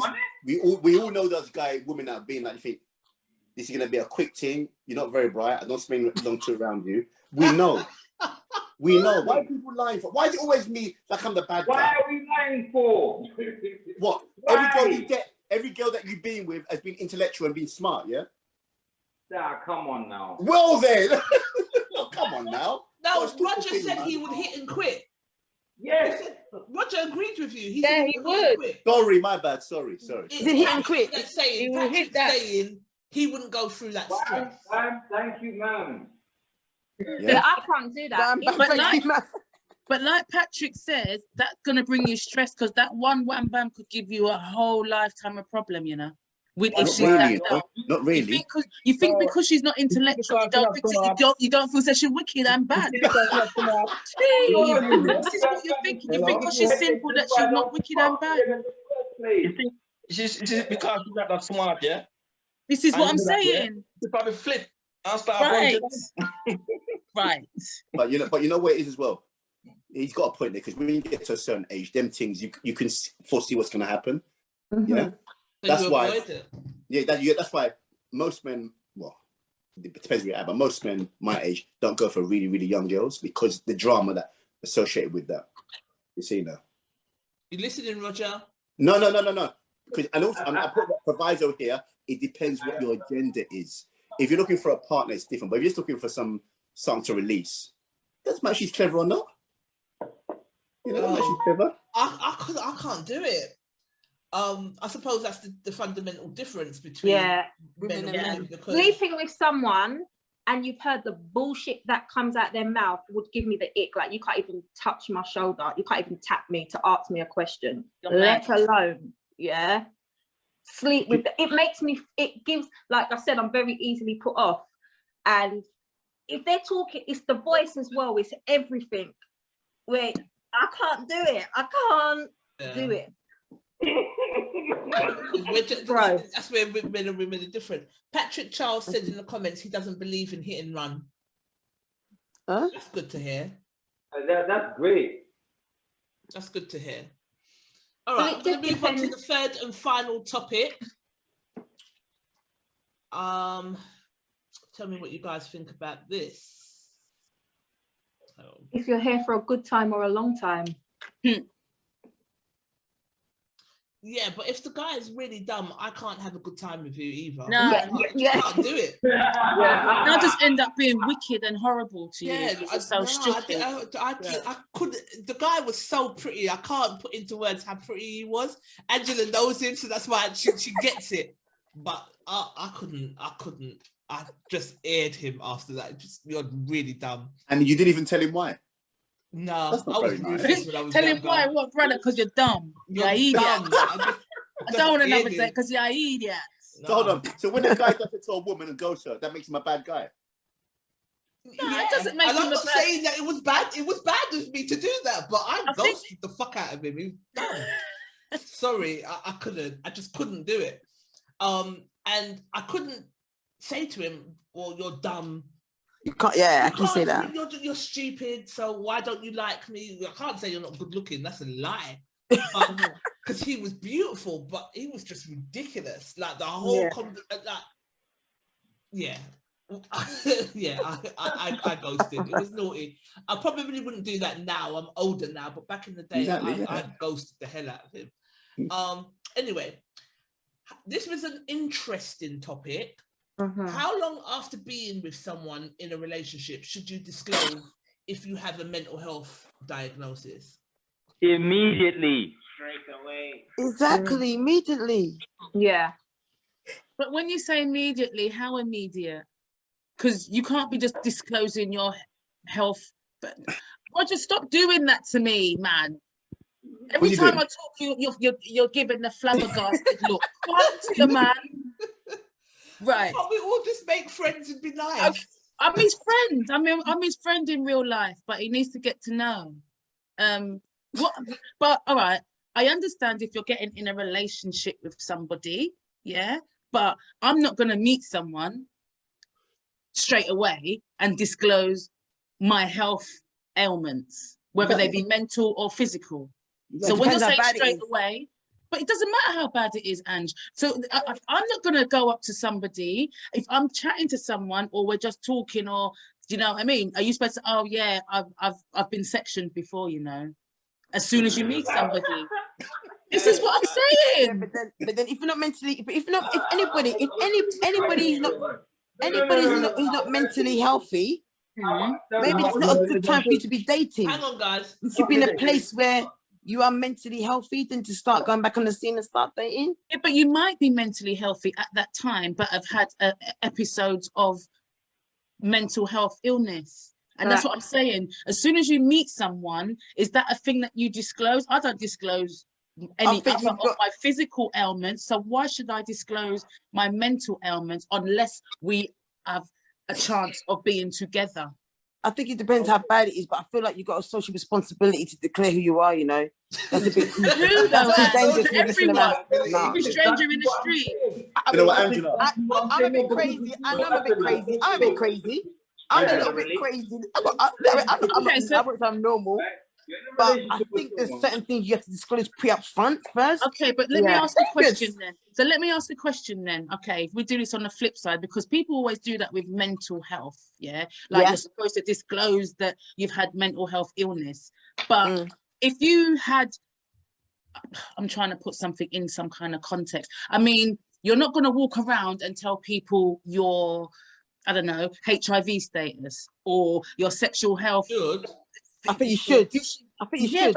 And maybe you date HIV carriers as well. You date your own people. So you understand. So I think you date your own people. You're misunderstanding my point. My point is physical. I mean, you're not going to just blur out your physical ailments to somebody just on meeting them. So why should you do that for your mental unless you have intentions of being in a relationship with somebody? So I should, if I've had an episode of mental health illness, everybody I know should know that, should they? You're right. No, you're right. date though. You're right, Nikki. You're right. Not even that, you know. Not this is what I'm saying.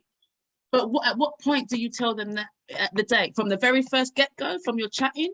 I think maybe date three, 2, 3, 3. You got to start being honest now.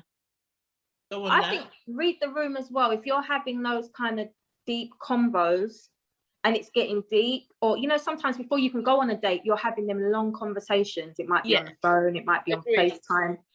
That for me, because I don't know, just for me, I just want to get it out. I'm a person, I want to get that out of the way. Yeah. So you can either going to take it or you're not. Like, I don't even want to waste time.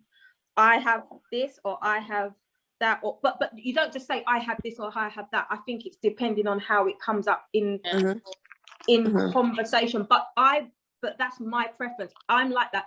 not because I'm a little bit self-sabotage-ish, but I'm like, look, let all the negative things come out now. This is me. This is me. So let's not waste time. If you can't handle it, fuck off. Like, do you get what I mean? No, or I get what you're saying. I just think that I think mental health illness and physical illnesses are looked at totally differently. And it's like, they are. It's like if someone's had a breakdown or something like that, people should know. But if I broke my leg 2 years ago, why do you need to know that? Do you understand what I'm saying? And that's all. I'm not saying that. I think that the difference is because if you broke your leg 2 years ago, there's no chances of your leg detaching itself from your body and killing me in my sleep because the voice is in its Oh, Trisha, don't be like that. We're talking about there's a difference, isn't it? I agree with what you're saying because I'm a person. Let me just put this out there. I have some very close people to me that have had mental health issues. And I also don't look at mental health in its traditional format. So let me just say that. It's a whole different show altogether. So I don't necessarily subscribe to the kind of labels of bipolar and all of the rest of it, because I personally think there's so much more to it than that. But like I said, that's a whole different show. So I'm not shaming anybody for having mental health, because that's not what I'm about at all. I think if everyone gets depressed or has been on the spectrum at some point, they're at some point in their life anyway. So again, let's be very clear, it's not a mental health shaming game. But I had a conversation with a guy that was interested in me. He had psychosis. He was very upfront about it. And we were talking about medication, and I was explaining how I see mental health in the way that I don't see it as traditional. And he was like, yeah, that's all good and well, but for me, I have to take my meds because when the voice in my head is telling me to stab that person, oh God, I've got to take it very seriously. And I was really appreciative that I've known him for a long time anyway. I was appreciative that he was honest he was upfront and honest. But that one sentence of the voice in my head, if I don't take my tablets, will tell me to stab someone, I've got to be honest and real about it. No bravado. Do I want to put myself in that? There's different layers. So there's some people that would be maybe like this conversation that we put up. I inboxed somebody because she said that she had bipolar and personality disorder. And I wanted to see how she managed that. And we had a beautiful conversation. She manages it spiritually. She doesn't believe in medications. I'm going to get her to come on at one point, but she don't believe in medication because she said the medication just dumbs her down. What she does is she manages it via affirmations and like spiritually, she manages it that way. But she said that she could be in the morning crying, her world's going to end, feeling suicidal. And then by the afternoon, where's the party? Where's the party at? Like nothing happened. And that's one aspect of mental health, whereas somebody else might just hear a voice saying that you've got an evil spirit on you and that evil spirit needs to die. So yeah, I want to know if I want to know up front, me personally, but I do get what you're saying. Mental health there is a stigma to mental health, and there is you're right, like if I had scraped my arm, my prospective partner's not going to be interested in the fact that I scraped my arm 5 years ago, but it's completely different if I had a breakdown and I've posed a danger to myself or any member of the community, or could pose a danger to him. He's got a right to know what he's getting into. Can I just add to that?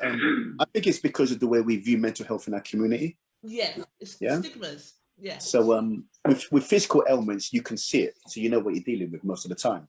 But with mental, we immediately go to mental illness. We immediately go to hearing voices in the head. Not all mental illness is like that, and especially in light of what's recently happened with the pandemic, people are experiencing it in different forms. So I think it's very courageous for someone to say, you know what, I'm experiencing some mental health issues, and let them explain what it is. It could be addiction, it could be loss, it could be depression. This all comes under the umbrella of mental health. Yeah. However, sometimes we're stuck in the imaginary. And that is why some people don't disclose it. Yeah. You see that? So I think the guy who told you, I rate him because I'm thinking he must have exposed a part of himself knowing how you could receive that. And I think if we as a community were more understanding, then less people will be hiding it. Let me give you another example. The coronavirus. I know people who had coronavirus and haven't told people. And just walking around like unknown. Because initially when it came out, there was a stigma attached to it. You see now? But now, because people are understanding, I had coronavirus. Oh, okay, yeah, hope you get better soon. But before, no one said anything. Yeah, you even scared to cough. Yeah. So I think it's all about education. People it's about were going on like Corona's HIV in the 80s. Yeah, exactly. Yeah, people were going on. Yeah. I think about understanding, and if the person said, like, if I can just say, listen, this is my mental health struggle, I'd expect the person to understand, because for me to choose to tell you, I'm sharing something of myself with you, and hoping that you handle it with care. Yeah, that's what I'm saying now. So that's hard though. It's hard. It is hard. It's a judgment call, isn't it? Yeah. If you shared, like, I've had different people share their mental health experiences with me. Like I said, I inboxed this No Bravado member. We don't know each other. We had a beautiful conversation about her mental health. She doesn't know me from nowhere, but she trusted me with that. So that's not the issue. I think the issue is, if you was in a relationship with somebody and you walked into the house, Olu, and they were on the floor crying and they wanted to kill themselves, how would you manage that? And if it was frequent, how would you manage that? I've been in that position before. Extremely hard. How did you manage it? I tried to understand it. Okay, is it a regular thing? What caused it? Are there certain triggers that can be avoided? Are you on medication? Do you need to be on medication? Because most people will just hide it, go missing. I was in hospital, wanting about it. But if that person is struggling and they share that with you, I think you have a duty of care to handle that information with care. And what I did was say, okay, look, if it's something that you need to get a medication, we might need to go down that route. You see now? Right. I wasn't like, oh my gosh, But in saying that, I remember years ago when I was a youth, and a woman came to me and said she had some, again, that kind of one that you described. I ran them out because I wasn't immature enough to handle it. Yeah. I ran a mile. I thought, I don't need that, because I wasn't mature enough. I didn't understand it. You're seeing that. But now you're going to see more people, because people are using the term more freely now. So more and more people are saying that. So I can see it being a conversation in your first date. I can see it. I think it depends, because like we said, like, people experiencing low times and even dipping into a bit of depression and dark times is completely different to somebody who is a paranoid schizophrenic and has bipolar. And his voice, because it's more of an extreme type of mental illness. And I know firsthand, because my uncle has it. It's an extreme type. Yeah, when they believe that there's someone looking at them through the wall and they're tearing the wall through their hands, it's extreme. Do you know what I'm saying? But you're right, it takes understanding and knowing about that illness to know how to deal with that person. And in our family, he's had it for a very long time, and it first happened because his girlfriend left him. That's what happened. And it broke it done him. He ended up in Hackney Hospital for about 2 years. Yeah. See? But then once he was in that, he was in it. And there was, long backstory, but he's always had anger issues anyway. There's been an anger issue there from we were young, but he was just in it. So dealing with it is so different to dealing with someone who is a bit depressed, if you know what I mean. That's what I'm saying. Completely different. Yeah. Like, I had a friend, Roger, let me just say this and then I'm going to come to you. One of my best friends, one of the most laid back people you'd ever like to meet, never used to let anything get on her nerves. Whereas I would be like, oh, for fuck's sake. She was just, don't worry, be happy. That's how she was. She went away to America. She came back. She then went to university in Liverpool or Leicester. I can't remember where. But then developed extreme bipolar. I don't know what the trigger was, what happened.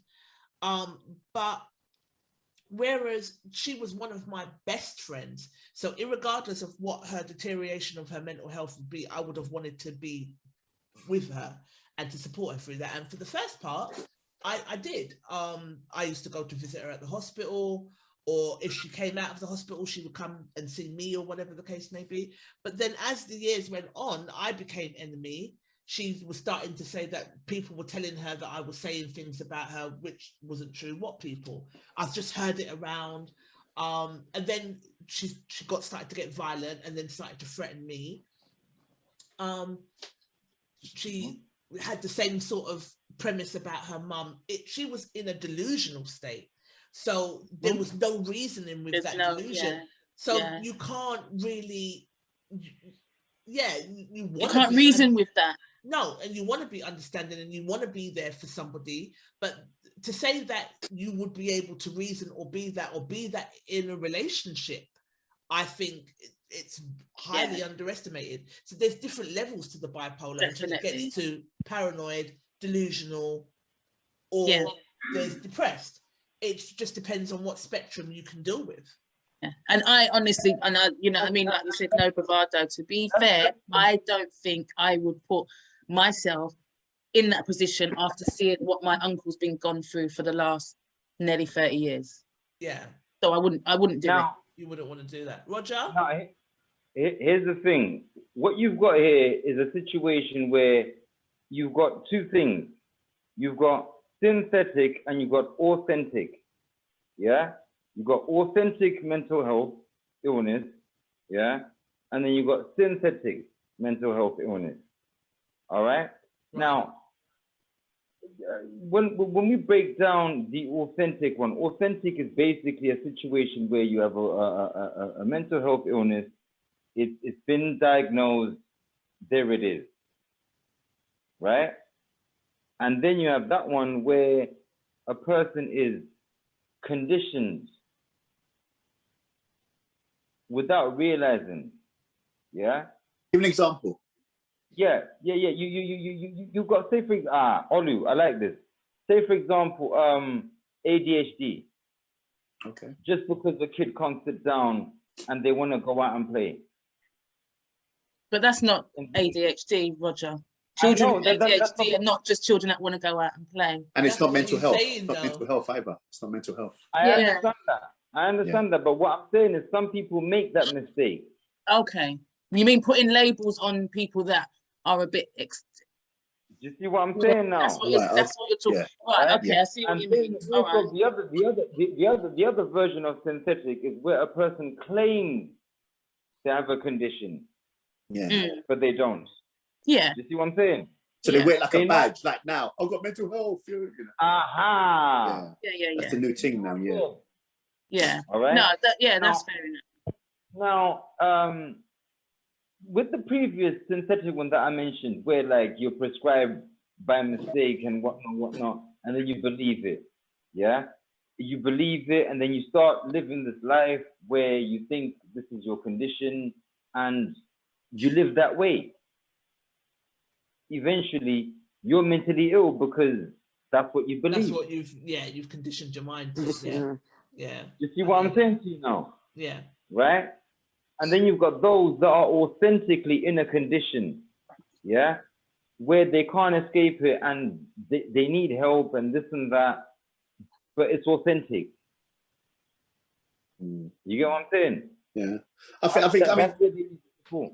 mean, coming to what you said there, Roger, I think just to add to that, in our community, back in the day, mental health, there were two solutions. You pray out of them, or you section them. Yeah. I think that would be sophisticated now because sometimes we can see the signs. We can, you can go with confidence to your doctor. Doctor, I'm experiencing some sort of mental health. Well, back in the day, if you said that, straight jacket job. You see now, everyone knew what that meant. But now the language will come through the language, and we might say, okay, what type of mental health are you experiencing? And then especially due to lockdown, pandemic as well. Yeah. Because at school, a lot of kids say, oh, mental health, we have to take them seriously. And it's paperwork that goes with that. You can't just fob it off. It's a serious thing now. You go to a doctor, back in the day, I got stressed, insomnia for 2 weeks. You go to a doctor and say mental health, a lot of protocols jump into place. You see now. because we're more comfortable with the language. Yeah. Should And be. it can only get better. Exactly. Yeah. And we should be. And that's what I was saying earlier. Our Yeah, mental health should be in line with our physical health. If I go Yeah. to my doctor and I have anything wrong with my mind or my mental state, then it should be the same thing as me going in for a bellyache or something. Yeah, Do you see what I'm saying? Yeah. That's what I'm saying. So And that they will was my take you point seriously. earlier. They will take you about seriously now. Yeah. they are definitely, Yeah. and it is looked at, and people with mental health illnesses, if they do disclose those illnesses, they do get a lot of support. There is support out there for people with mental health illnesses. There is, and I've seen it change from 1990 when my uncle was first locked up in Hackney to now where he's in a community mental health team, and these nurses and doctors are taking these people's what they're saying and their feelings into consideration, actually. Like you said, because before he was physically dragged into the hospital and injected with and I bet before that, you took him to enough churches before that, innit? Yeah, no. Granny did say pray though. Granny did say pray. You can pray. I think the African way is not getting the African way. You know that one there. pastor come to the house. Pastor's coming to the house now. What are you saying on this one, Patch? My first experience with a female with mental health is I met her 99 New Year's dance, and we link up after that, and we start to go out. Yeah. And we go to her yard, she come to my yard, and over the years she would get involved with me, and then she just call it off, and it's went on for 2 years. Oh, that's just woman for you. No, serious. No, but all the time she have a mental problem all the time, but we never know. So one day I was, cause I'm a baker, by the way. I was going into work. I was the head baker at this place of Archway. I was going into work one midnight. I'm see this person. I went across the road. I'm gonna say, who this? And she won't come across the road and hug me and said, sorry. I'm saying, sorry for what? The way you treat me last time. So we exchange number, we link up, and then invite back to her yard the weekend. And then a couple weeks after, she get a ring and said to me she want to propose to her. So, yeah, she get a ring to propose to her, and I was like, you should have run away, bro. And me like a fool now. Married her. Because I never know she have a mental health is after. Did you marry her? When I finally certain things go on, I'm not gonna talk it, but certain things go on, I'm saying no what it done. And then she did you marry her? Did you marry her? She lose her job, and then everything come out. He's not answering you, he's doing the politician thing. Like Did you marry the woman? What? I didn't marry her. You married her? No, I didn't marry her. I proposed to her. With the ring that she bought you to propose to her with. Fucking hell. Lord mercy. And this is what we need to do. Just get the ring and say, propose to me now. No way. No way. It doesn't end well. No. Yeah, so go on anyway. What happened? I'm interested. So in the end, it cost me 15 grand. Oh, yeah. Why? What happened? Because of the wedding? Because you paid for No, not because of the wedding. Because I'm an old school person, and you know when you see uncle them do certain things, you say, you know what, you're with this person, you're gonna, you know, look after them, and you put your trust in person, and it take me to the cleaner. No, but Patrick, for when she came to the ring, did you see the flag? Yeah, but at the same time, you as a man, you kind of. Oh, she was buff, yeah. She was fit, yeah. You get me. Patrick, did you have any inkling that she was ill? No. None. So when she broke up with you, you just thought, she's just ghosting you, and then no idea. But she was doing that because she was having breakdowns and stuff. Yeah. Wow. You know, and it's all. I mean, she have one boy, and I feel said the baby father they kind of mess up her brain. Could be. Yeah. So I've learned the hard way. Yeah. Wow. That's a lot. Yeah. I'm sorry for that, Patrick, man, because that doesn't seem fun at all. No, it's not funny. You know what I mean? And that's not fun. As I say, with mental health, people should be honest. You know what I mean? You know. No, I totally agree. They're supposed to be. You know? They're supposed to be honest, yeah. But I just think most people won't be until they trust you. It's not easy to convey that. Yeah, that was my point. It's a bit of trust, you know. I mean, I do believe that if you're going to be someone's partner or you're dating them or whatever, then yeah, they should know that. But at what point? When do you tell them? Yeah, so also there are degrees of mental illness that we will accept. Like somebody said to me, "Do you know what? I've got a problem with food." That's a mental illness. Yeah. You see that? True. You see what I'm saying? Or I've got an alcoholic problem. Yeah, that's a mental illness. And again, it could be different degrees of it because you're saying a problem with food. My cousin is a mental health nurse that works in child and adolescent mental health, and the amount of young boys that are coming up now with anorexia and bulimia, it's frightening. Worrying. Frightening. Now, have you checked out? No, I'm here. And substance abuse as well. That's another one. Yeah, for true. Look at the word we're using. Not drug addiction, substance abuse. Because it ain't just it's true. It's true. What's your take on this, Nat? Yeah, I think that mental health affects nearly everyone in some capacity. Internally, externally, and I do think, like I said again, for me it would just, because of what I'm like, I want to get all the thingies out of the way. Like, okay, I'd be like, okay, I got stretch marks and bipolar. I don't have bipolar, but I'm just like that. So let's not waste time. Yeah, what do you want to do? But that's just how I am. So if I did have something like, if I did have bipolar or something like that, that's me. But that's stretch marks and bipolar. I've got stretch marks and bipolar. Take it or leave it. Yeah, okay.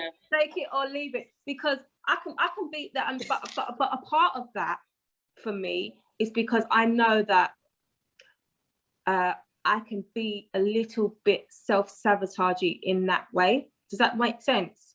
Yeah. So I'm like, let's get all the bullshit out from the beginning, because I'm almost expecting you to react negatively to it, so we can just get that over and done with and go.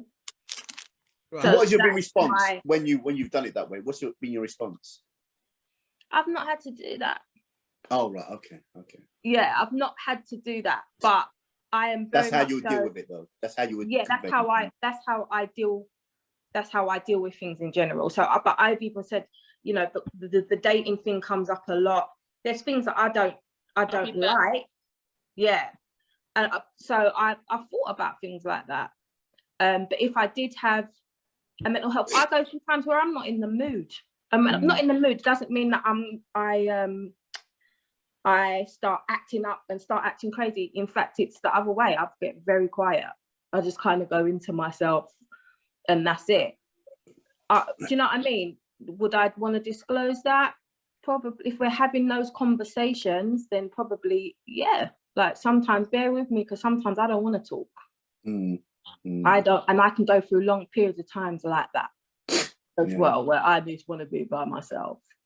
So I don't know. I think everyone's different as well, and it depends on how they're managing their mental health.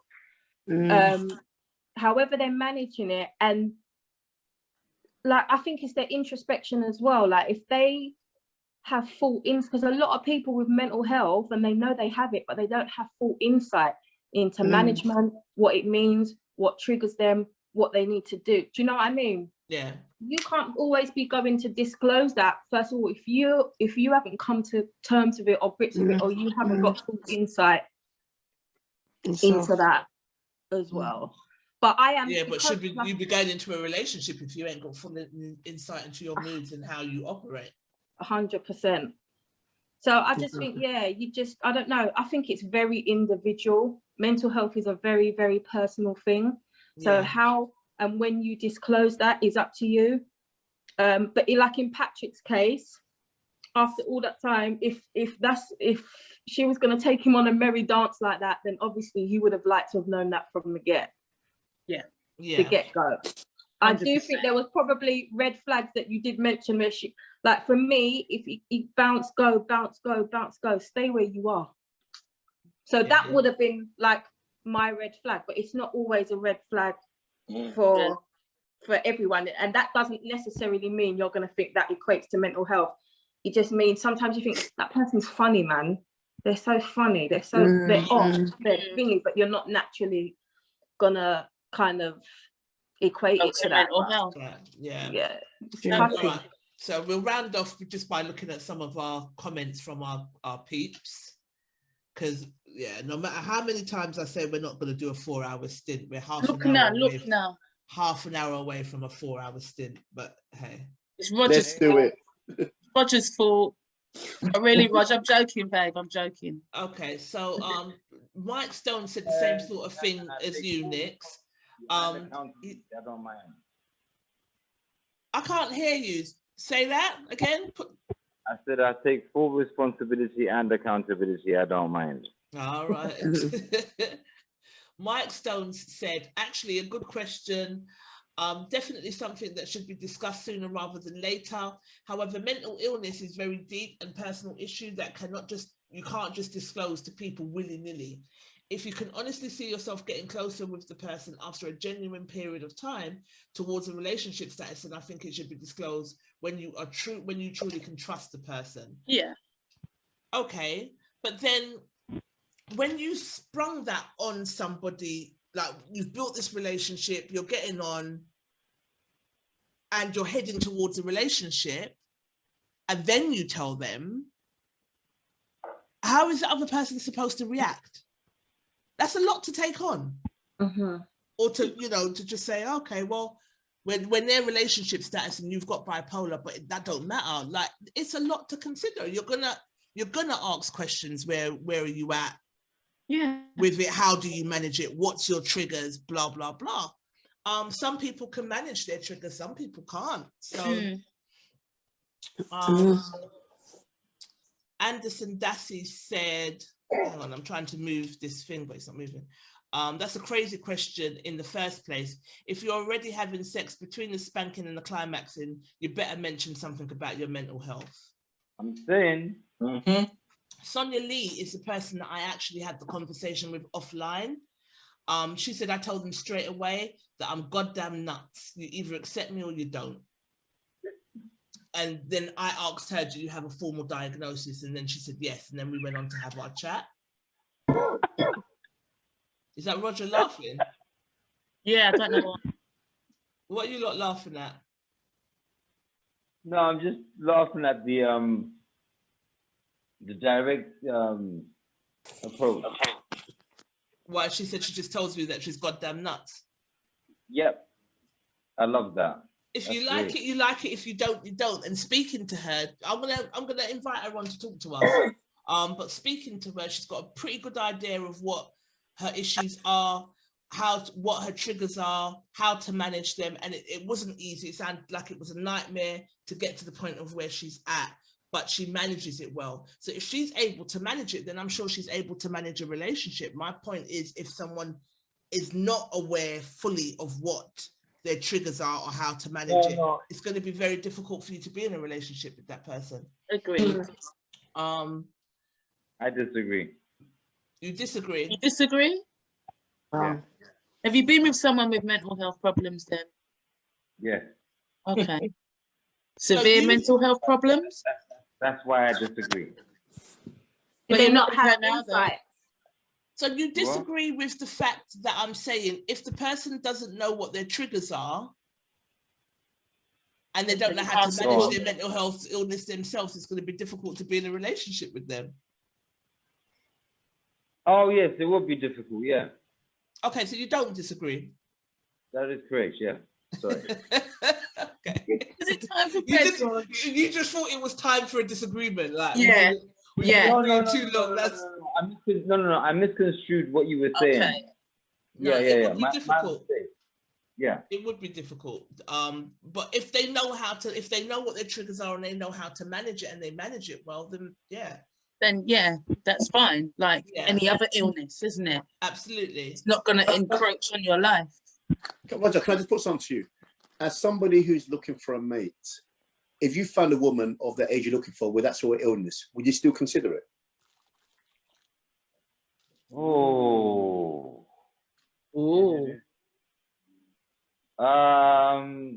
What kind of illness? Now, any form of mental illness. Mental health.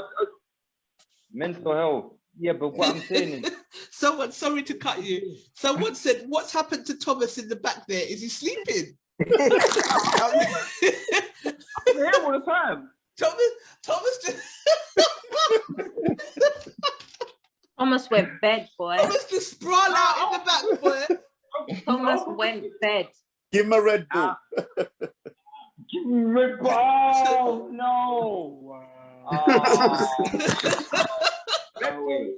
Come on, man. Allow it, fam. Sorry, Roger, but that just bust me up. Sorry, go on. You were saying?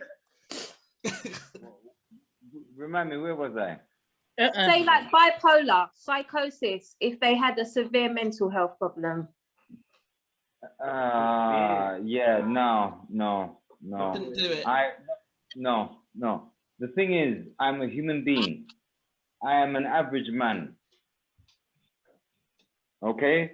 I'm not a physician. I'm not a doctor. I don't understand how to correct mental issues. Manage. I don't. You what? She's saying manage rather than correct. But why should they have to? No, I'm saying you can't really correct mental health, even physicians. Oh, sorry, yeah, to manage it. So it's just like, instead of like, you don't need to correct. It's more like, how would you manage it? Do you know? Is that what you mean? Yeah. Okay. Yeah. Manage, yeah. So you're talking about putting in work, yeah? What? Putting in work, yeah? Putting in the work, helping them, supporting them, empowering them through that kind of thing. Yeah. Can you don't feel like you can do that? I like Thomas has gone back to sleep, boy. Yeah, Thomas has gone bed. He's smiling. I'm there, man. Anyway, go on. Thomas jumped up. He's like, I'm there. Thomas, what are you saying on this? Could you date someone that's got a severe mental health illness, or it's work? Okay, if I may respond, as I was, it's work.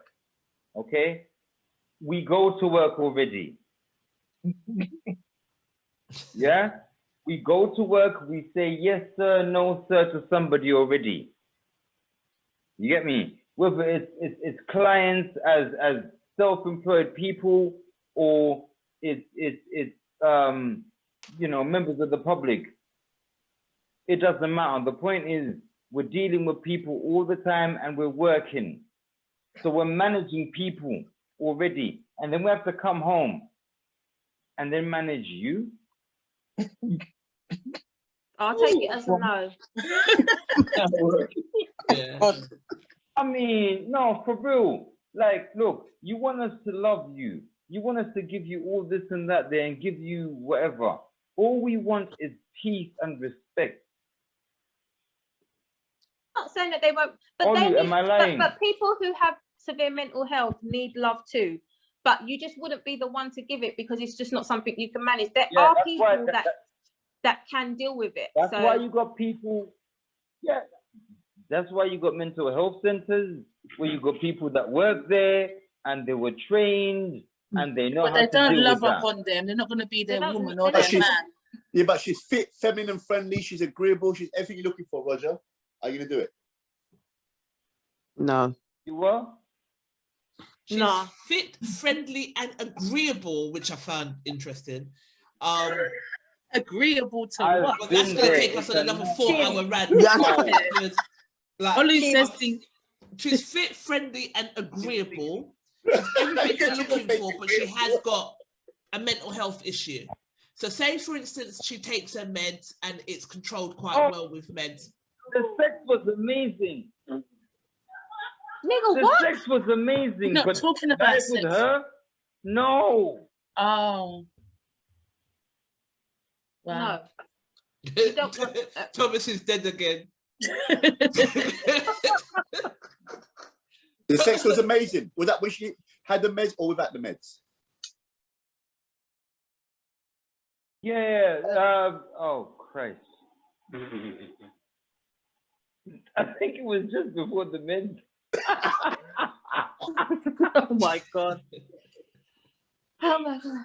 Hey, you sure you didn't push her over the edge? Oh God, this is It's too much. probably all you, Roger, why she's got the mental health Blood issue. clot. Thomas, See we how wanna Roger's hear been from you sipping all quickly. night, yeah? Roger been sipping all night. Someone said in the comments they look like they're sipping drowsy juice. Drowsy juice, you know, because it don't help that Thomas is like this. Thomas, Wow. are you dating someone with a mental health illness? No. Wouldn't Would do. you? He's just asking right now, this minute, but would you? No. No. Fair enough. Pick one. Thomas. Put the mic near him. Speak or the closer. speaker. Thomas, you look like Meek Mill. You remind me of Meek Mill. Sorry. He's like, okay. Random. On topic, Angela. Stay on topic.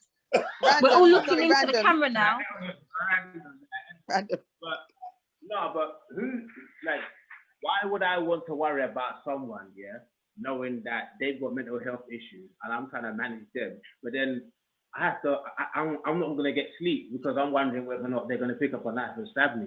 I'm saying, it's not a situation I want to be in. Like, come on, no, I'm not entertaining it at all. Yeah, but what about when she's on a crazy mad thing? You like that one, though, isn't it? Oh God, Ollie. Don't mind him. Exactly. Doesn't matter. Don't mind him. Delete. No, leave I'm them. trying to get the numbers up. Crazy sex is. Long. Hey, listen, He wants to talk about sex to get the them numbers. mental Yeah, health 'cause I know issues, who they are need through their other things dirty. like stalking. Like, no, it's not good. I'll be honest with you, especially if someone with kids, I wouldn't want to. No, I wouldn't neither. And like I said, first-hand experience of dealing with my uncle, I wouldn't, you know, and through all this time he's had his problems, he's never had a girlfriend. He's never been in a relationship since he had a breakdown in 1991. Do you know what I mean? And personally, I don't think that I could be in a relationship that had such bad, I can't even thinking of the words. Nikki, we're using extreme examples. Not all mental health is like this. I mean, No, I know. I'm not. That's what I'm trying to say. We're talking about severe. We're talking about severe. I understand about the ones that are just on the level, and you know, the ones that people get a bit down and depressed. I get all of that. You know, I can understand. That is kind of, I think, is kind of normal day to day. You know, and also, I'm not going to say this. Sometimes, how can you distinguish between mental illness and the way the woman generally behaves? This is what I was saying about synthetic and authentic. What? No, wait, You know, what did you say? You know, some women have off-key behavior, and some men as well, but how can you differentiate between that and mental illness? Right. Synthetic. The rationale for it. You know, some women are cray-cray, you know? I found this on the web. What? Give me some examples of that. Okay, you meet a woman, you date with her, next minute she turns up at your workplace. That sounds like emotion. That could possibly be emotionally charged moment. Well, no. And to her, oh, I just want to see you. What? So she's cray for doing that. Let me give another one, yeah? You give another one, yeah? You wake up one morning, get to work, she's outside your house, sitting outside in the car. Mad. I just want to see you. No. So at which point is it mental illness? Is it just her love? You know, Doesn't it depend on the background? What's the backstory to this? No, but what I'm trying to say to you, this kind of woman will not have any issue with mental illness. You might think that's a bit off key, but she might say, "Oh, I just love you." At which point is it mental? Is it because it has to be diagnosed, or are the characteristics of behaviour you deem as mental? I'm just trying to say. Like, and also for guys, you might be off-key guys, which is why some women don't like giving men, for example, their address, their phone number, because there's some off-key guys out there. You see? You know what I find really crazy when people like I'm incognito on my WhatsApp, but when people mention, oh yeah, like I might have a friend said, oh yeah, she's talking to a guy. Oh, I sent her a message about 5 minutes ago, but he's been online. Has he responded yet? I just don't get it. Yeah, you see? It's like, or they go and look through their Facebook, Cray. Instagram, start doing forensics on people. Yeah, women, especially women, forensics investigator. On human beings, like, what's all that about? Yeah. I just find it strange. I find it crazy. That's what I said. Is that mental health or is that just woman's behaviour? You see what I'm saying now? It's a dream crazy behaviour. I wouldn't say mental health. It depends. Maybe I think it's just different spectrums. First of all, some people are offended that we're laughing about such. I'm not laughing. I have not. No, we're laughing at certain things, like certain scenarios. We're not laughing at the topic of mental health. We've had mental health shows. We've had counsellors come on to speak about mental health. But I'm struggled with it myself. Yeah. What? So this is like just to be clear, we are not taking the piss out of a subject that is so serious. We're not. But if there are aspects of it that are funny, are we not allowed to laugh at the same time? Like we're not. There's just certain things that we banter on this show. That's what we do. But no, we are not taking the piss out of mental health illnesses. But going back to what you were saying, Olu, I do think that because it's a hard one, isn't it? Like you said, back in the day there was no ADHD, but now there is. If a woman, I think there's different levels to the spectrum, and I think that there's a thin line between insecurities and looking for outside validation and mental health. If I've had a guy turn up to places that that makes me uncomfortable. Did you consider him? I didn't think he had a mental health issue, but then as you're saying it now, I'm thinking actually, if you are so controlling, at what point do we start considering it? Yeah, considering, is this normal? Exactly, or is it not? Yeah. Do you know what I mean? I think when you start doing certain behaviors that start making you slightly unhealthy, it's time maybe to question yourself. I mean, even me during lockdown, I think that tested my mental state during lockdown. Give us examples.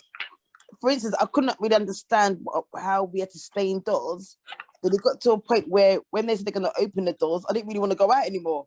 I was so used to staying indoors now. I didn't really want to go out now. I was so used to just going a whole week without stepping out that I wouldn't even want to go out anymore. Do you understand? So that started trying, I would say that did slightly make me think. And then I went through some spells where I started to feel a little bit claustrophobic. But at the same time, if you asked me to go for a walk, I really wouldn't want to go and do it. I could be bothered. So I just became a bit into staying indoors. Yeah. Lockdown affected me the same way. I love my yard. And going back to when we was talking about like male and female, what we call cray behavior, I think as well there's a thin line between crazy and just toxic. So sometimes you're in a situation that just brings out triggers and makes you project very toxic behavior because you're dealing with emotion only. You're not thinking with your mind. You're literally dealing with your emotion. So I think that can sometimes platform toxic traits and toxic behavior, which isn't necessarily crazy because you don't do that in any other setting. Yeah. But because you're so emotionally overwhelmed and invested, and they say love can make you foolish, that you're behaving in this way, and it turns into a kind of toxic kind of behavior instead. So I think there's a thin line between that. Yeah. I want to challenge you on that one, Natalie. Toxic is usually in one side because the other person who's doing it doesn't see themselves as being toxic. Yeah, at all. Yeah.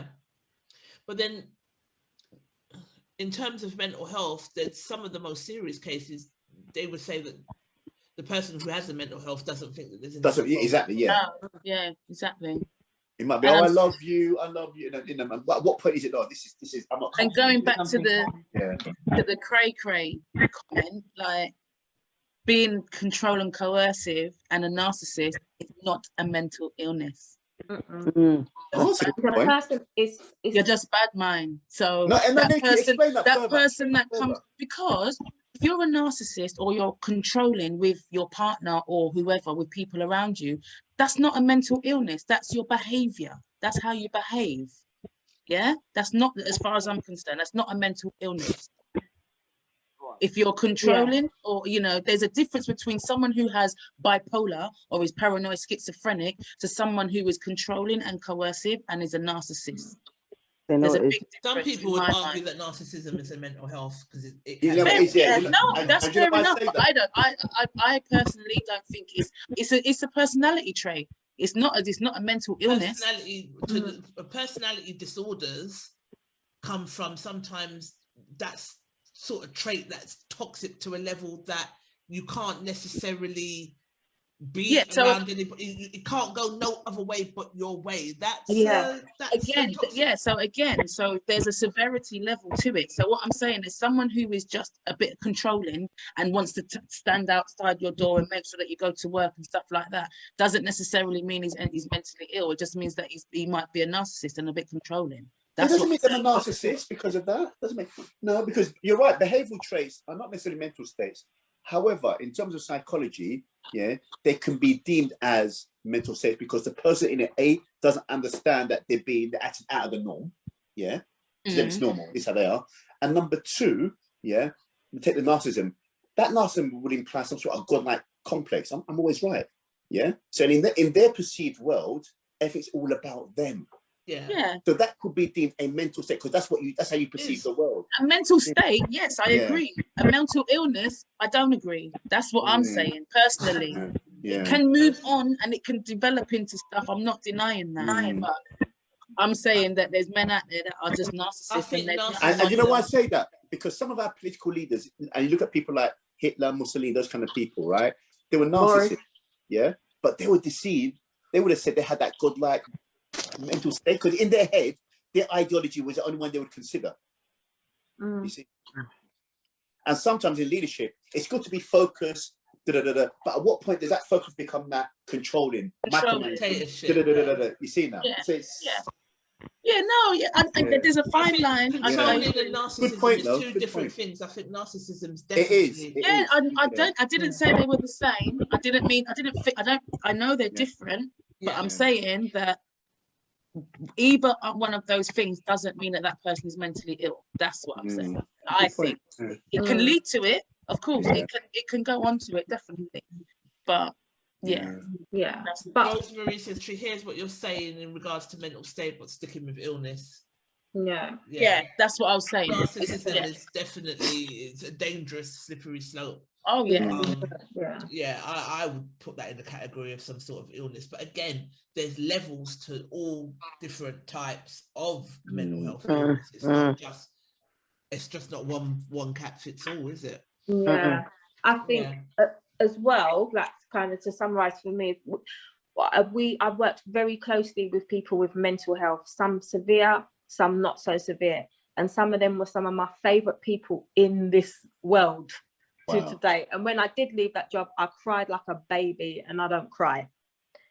But what I do know for myself is that after that, I know that I needed a break from that. I needed a break from that. I needed a break from my own self because I'm a person that I take. You gave a lot. I take it on. I take it all on. I take it home. I can't. Do you know what I mean? We fight things till the end. Like, do you know what I'm saying? So I know that. But to know if I got into a relationship, it's never ending. Do you know what I'm saying? So for me, that's where I couldn't. I think for me, that's how I know. Being real with myself, I couldn't do not a severe mental health. If you've got depression, stuff like that, that's something else. Or, you know, if there's like different mental health issues, but severe mental health issues, I couldn't do that. Yeah, I couldn't do that just for that reason. Just working in it and knowing that I needed that break, and I've like made that decision not to really do that, kind of want to venture into that again. Not because I loved the job at the time, but you realize how much it takes out of you. Yeah. As well. So just on that basis, to know that there's no break from that, because I'm voluntarily in that relationship, where if you go into that relationship, you are signing up to be supportive. Don't make that person feel bad about their mental health and how it's affecting you, because you know, do you know what I'm saying? If you know that they've got mental health, and you know it's not under their control more time. So going back to the original question, then you're going to only know what you're taking on if that person discloses what you're taking on, and how soon should that be? Immediately.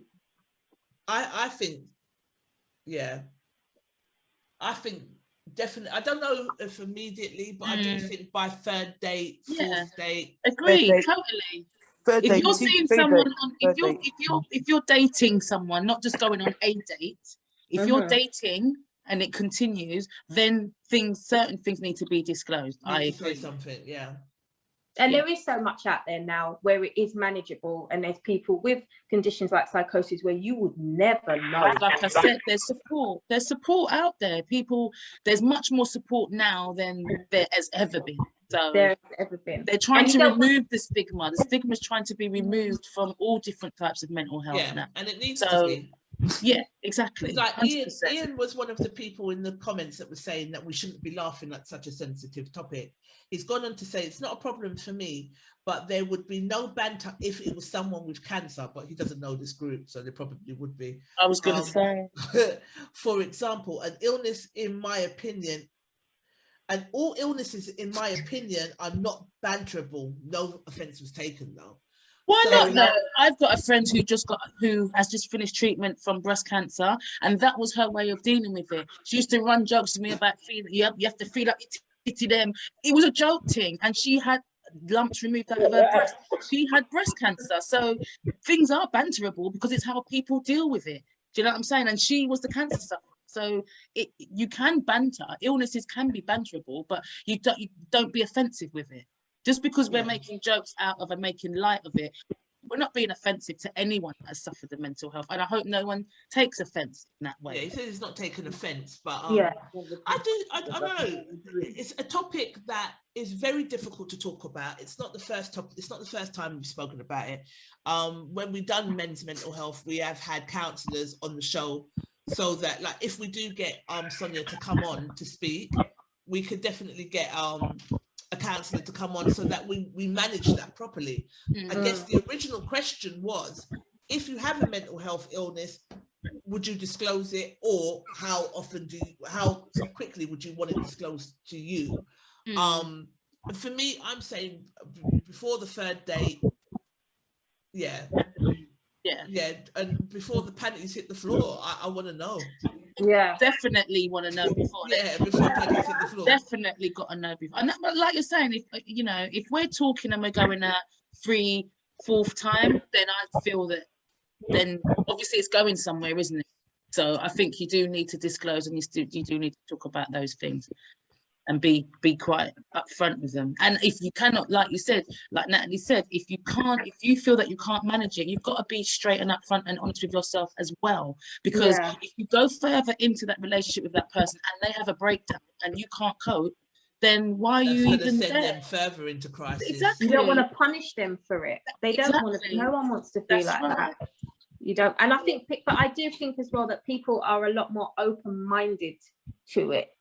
Now, and so I have seen quite a lot of people with severe mental illnesses that they do manage, for the most part, that are in relationships. I don't know what their hard times look like. You only really see their good times or their bearing times, but it is happened, and I don't want anyone to think that because they got a mental health that they can't be loved, or it's like a plague type disease. Where you can't touch, or it's not discussed like that. Everyone deserves love, but it's just capacity. What is their capacity as well? There's different levels. Even that is kind of assessed. So yeah, I don't know. It's a tricky subject, and it's easy for me to say when I don't have a severe mental health that I would say on the first date or the first time we speak. But I don't maybe if I did and it was something that I had to deal with, would I don't know. Yeah. Maybe. Yeah, you'd have to trust. I think you'd have to trust the person, and if you're looking to get into a relationship with them, there must be some sort of element of trust that you should disclose. Yeah. Can I say something real quick? Go for it before we wrap up, because we're gonna wrap a bit up. louder, we can't hear you very well. You're a bit Put muffling. your speaker near you, man. Oh yeah, sorry. Yeah, as I was saying, I think it's also to do with perspective and image, right? I've found, at least with my ex-fiance, she was really, really concerned about how people saw her. Of course. Right? And I think that has a lot to do with what we're talking about right now, in terms of like how people see ladies.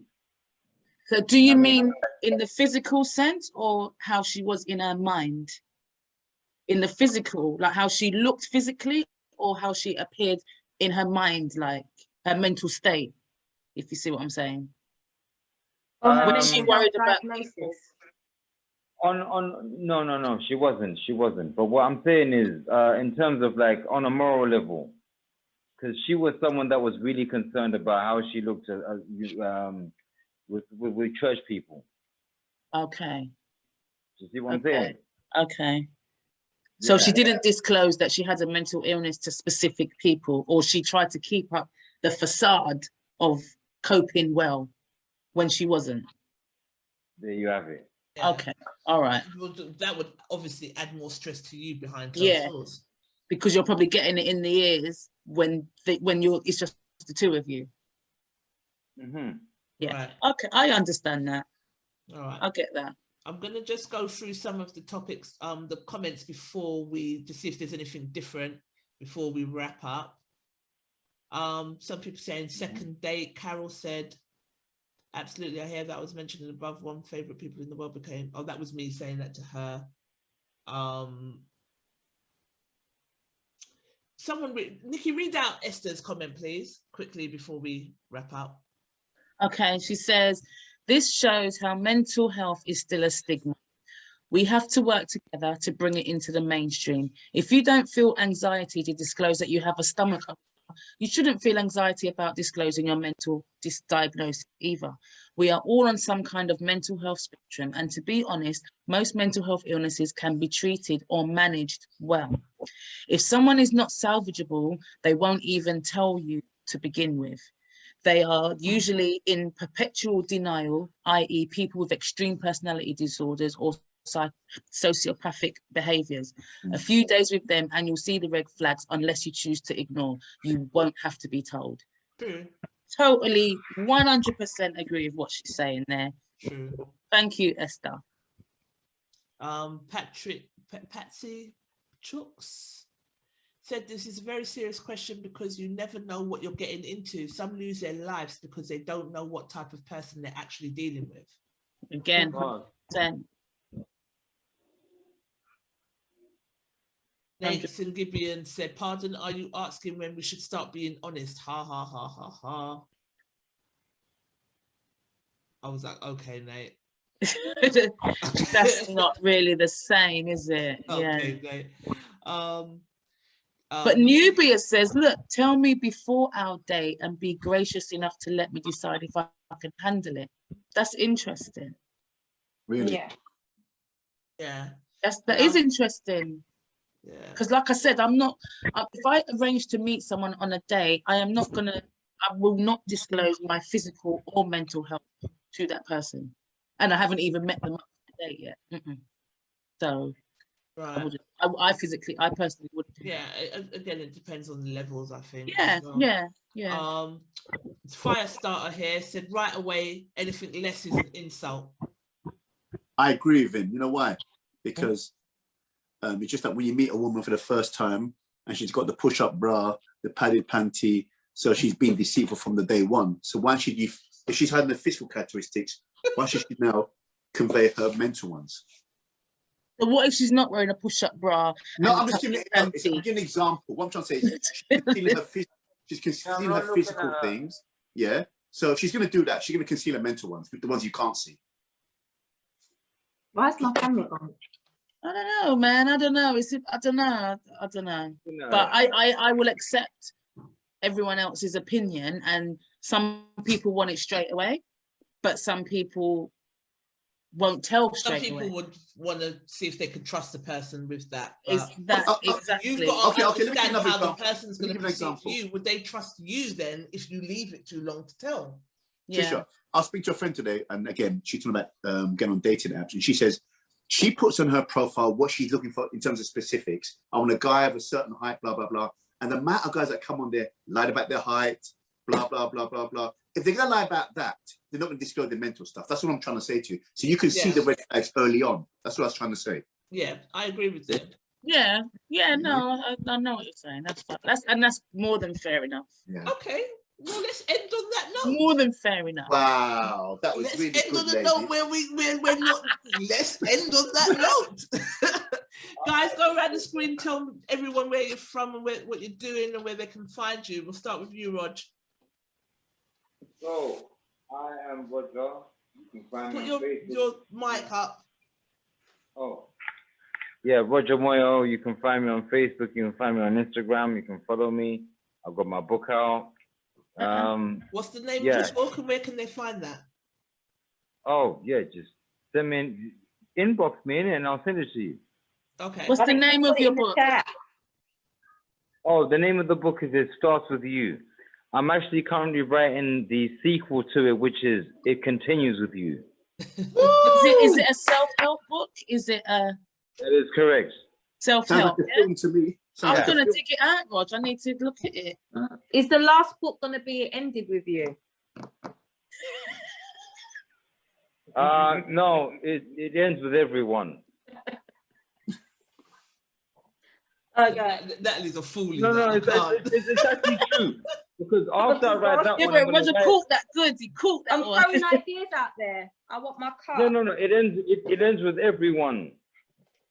We can't start with me, continue with me, and end with everybody. What kind of community nonsense is that? Because no. Because the point of this is you are supposed to affect the environment and not make the environment affect you. See, I saw you go on, Roger. Every day. Okay.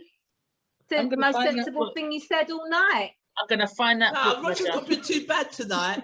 He hasn't been too bad tonight. He's not been too bad tonight. Gunshot, you know. Ange, what you up to? You're on mute, babe. You're on mute, babe. Hun. Take yourself off of mute. Same as before. Nothing's really changed. So I always ask. Oh, sorry. Yeah. I just feel like I'm not exciting enough. But yes, so I'm still supporting people getting startup loans if they want to start a business idea, or they want to start a business rather, or they have a business idea. Forgive me. You can also find me on online with my hair care and skincare online shop, Ladies on the Run store. And that's about me, really. That's about it. Ladies on the Run store, and is that it? Yes. On Instagram? And if anyone's on Instagram, and if you're looking for like a startup loan to start a business, I'm your person as well. Okay, so drop a link in the comments where they can find you. I'll do that now. All right then. Okay. Olu, my friend, what's happening with you? How is your business going?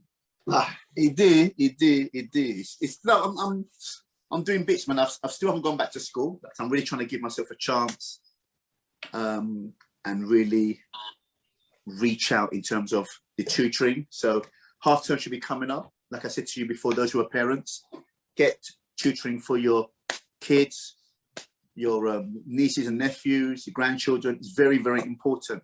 Exams will be taking place this year. Next year.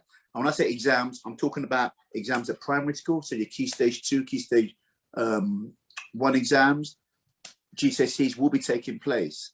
And also remember, there has been a gap in your child's learning.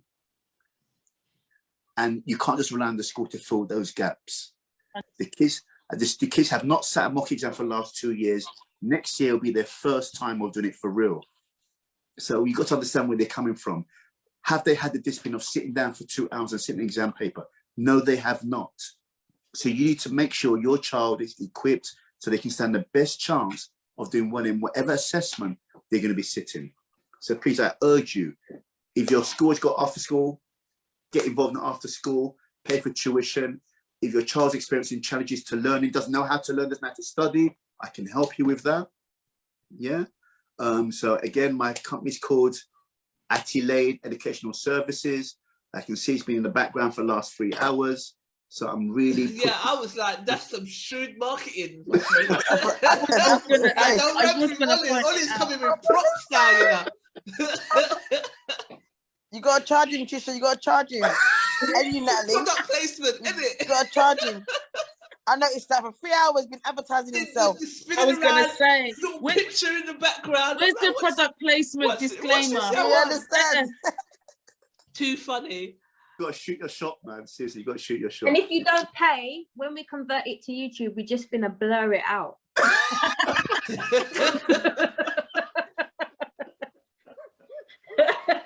Oh, today's been great, man. Today's been great. Take this far. Today's been great. What are you up to? Oh, obviously, Ollie, drop your stuff in the your links in the comments. Will do. Like I said, we might have new people that are watching, so it's always. Will do, no problem. Yeah, I'll do that. Okay, Patrick. Yes. Big up everyone from North London. From North London. 14. I'm working full time, doing my thing. Okay. Just in a new relationship, and it looking good. Oh, well yes. done. Congratulations. You know? Don't invite her to No Bravado group. I'm not promoting, but I do my iPad now and again. You know?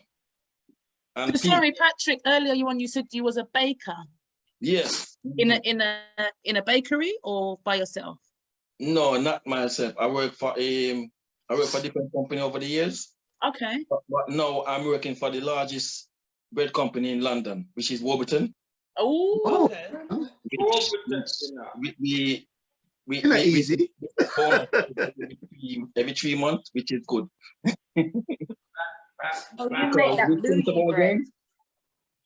are the #1 in London right now. So I bet.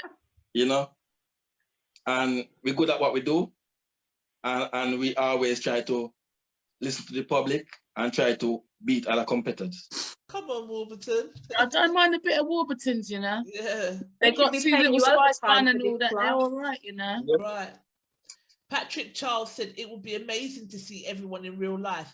So we were saying we should do like maybe a little bowling. Yeah, you know, Should we organise it? We should do something. Christmas is coming up. Yeah. We'll organise that so we could do like a little bowling something. We'll be talking too much. We wouldn't bowl. No, we could bowl and then we could drink. And then bowl, drink. Yeah. Drink and talk. Well, let's do it. Yeah. All right, Patrick, we're going to put it out there. I'm free for the Christmas, so that's good. Sorry? I'm free for the Christmas, so that's good. Yeah, we'll do it because we've been promising to meet up and do link ups and stuff for ages, and yeah, we're gonna just probably do a little bowling something and then do a link up like a proper event next year. I'm shy. Oh please. Yeah, but watch Olu not come. Olu and Angela always run up their mouth and say they're coming to things and then don't come. What about Roger? What about Roger? Roger don't run up his mouth. Roger don't chat like you chat. Where was you lot? I want to come. You've got big talk. Roger don't do that. Talk. Or when we're at the event, where are you guys? What are you doing? Yeah, we've seen those ones. That's true. We've seen them, Olu. Next wave you watch. Next time I'm there. Yeah. And you get to meet the Olu in the flesh. You will see. Yes, the Olu will get to. I'll inbox you the next rave. You stay there, yeah? I'll inbox you when the next rave is, you brute. You that'll be there. I think the next big thing would be Goody's day party, isn't it? On the When's 7th. that? On the 7th of November at Trent Park Country Club. Yeah. Oh, It's nice okay. in there. Crickets. Why did you both exhale like that? Both you and Olu was like, oh. What Why? happened? Too far? I didn't notice that. Trent Park. Oh, the Trent Park Country Club. Country Club. Really nice in there. Yeah. Biggie. Oakwood. Oh, Patrick said he will cook. Look at that. Well done. All right. Yes. I would even cook for everyone. Come on, Patrick. That's nice. And you can get 2 bread and bun and all them things. Yeah, Patrick, yeah. This Patrick. I know mine. There you go. This Patrick will bring us some Warburtons. All right then. Yeah, I need to lay off the car. When we start inboxing everybody, you know, they best not come with their long talking. Before I go, ladies, yeah. I can back my talk. That's all I know. I can back my team. One sec, ladies. Yeah. Yeah, Patrick. Before I go, when I first met my new girlfriend, she was unwell. She was like unwell, and then time we wasn't sexually involved, and she stayed by me for 1 week. We cook for her, nourish her back, and she get back her strength. And them time we never do nothing. So that's lovely. It's patient, you know. That's lovely, Patrick. And you bring her back to health. Good. Yeah. Good. And then when you got back to help you deal with the case, she's his woman now. You don't know that. You never hear that, Olu. He feed it up night. He feed her up and she's his woman now. I'm seeing you two are terrible. Nikki, tell us where you're up to, what you're doing. Womanhood Academy and empowerment workshops for young females. We're taking a break at the moment because we're trying to find a proper venue to go into. We're not doing it online. We've done it online for 1.5 years and we reached a lot more people, but I need the physical, man. I can't take this Zoom thing every week. I need the physical. So we're trying to find a venue and change up. How big does the venue need to be? We want it to hold around probably 30 people, 30 kids. Okay. Yeah, about 30. Yeah, so it just depends. So yes, www.womanhoodacademy.com, Womanhood Academy on Instagram, Womanhood Academy on Facebook. But I also wanted to highlight my daughter, who is a physiotherapist, has started her own massage. So she does sports massage. So soft tissue, deep tissue, and she's a physiotherapist. So she can do proper physiotherapy consultations. Like that's her job. She's qualified and that's her job. So she has got a studio now working with her cousin in the West End. So I will drop it all in. She's taking bookings. She works in there, I think probably 2 or 3 Saturdays a month because she still has a full-time job. But she is doing, and she does block bookings and all that sort of stuff. And she is Rehabby Brown on Instagram. She's not on Facebook. But I'll drop the put it in the link. I'll put it in the link. So yeah, well done. But yeah, and I just say again before we are at 12 o'clock. It was my daughter's 27th birthday today. So my twins were 27 today. They really look like you know. I'm like, oh my gosh, little Nickies. Don't say that because she can hear you and she doesn't like it when people. They do. Well, thank you. I'm very proud. I'm very happy with my girls. So yeah, Rehabby Brown and womanhoodacademy.com, Instagram and Facebook. Perfect. All right, guys. So 2 weeks. It's been so nice having you, Patrick.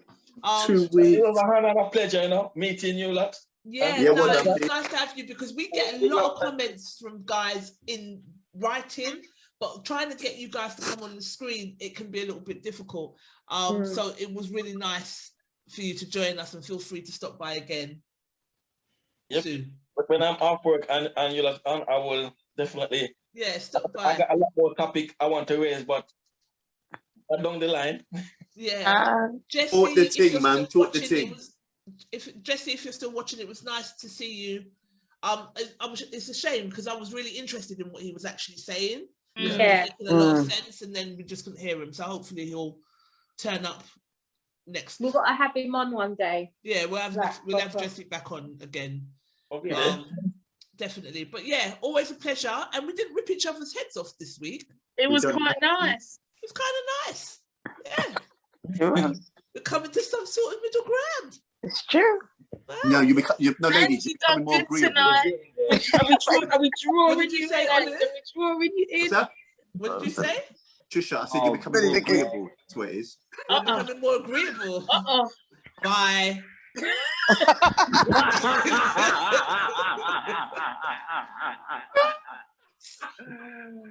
Yeah. If the teeth is real, bye. Always a pleasure, guys. Okay, bye. Bye, everybody. Bye. Stay blessed. Bye. Bye, guys. Stay blessed. Bye. Bye. Oh.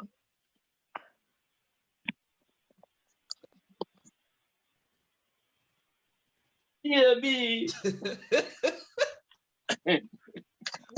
I'm still on. You're still on. Oh my Fire days. starter is still on. I was shit. Sorry. Now you see you lot, yeah. And we can't hear you. Put your thing back up. You see you lot, yeah. Yeah. You're wonderful people. Is that No, sarcastic? Is that sarcastic No. or is that nice? Nah, that's No. just him being genuine. Seriously. Oh, Like, no, honestly, do you know what? This is really a good platform. Like, look at the things that we get to talk about. thank Yeah. you. No, seriously, man. You know? So when I say thank you, I'm being dead serious. I'm like, you know what? This is nice. It Oh. is, guys. It is. Yeah. It's like a little community. Thank you. We love talking to you as well. And you've been about from day one, so you was one of our first kind of active members that would comment and chime in. So Well, like I said, this evening was going to be litty in the committee. and it was. Oh my God. It was. Listen, you ladies have a great night. You too, darling. Nah, big up to everybody. Big up to all the members of the No Bravado. Nah, Trisha, Natalie, I love you guys. Keep on. Thank you. We love you too. We do. And we like our new fire starter. Bring him again. Oh, yeah, no, we like him. Yeah, like yeah. What? Even on the team. Go home, Roger.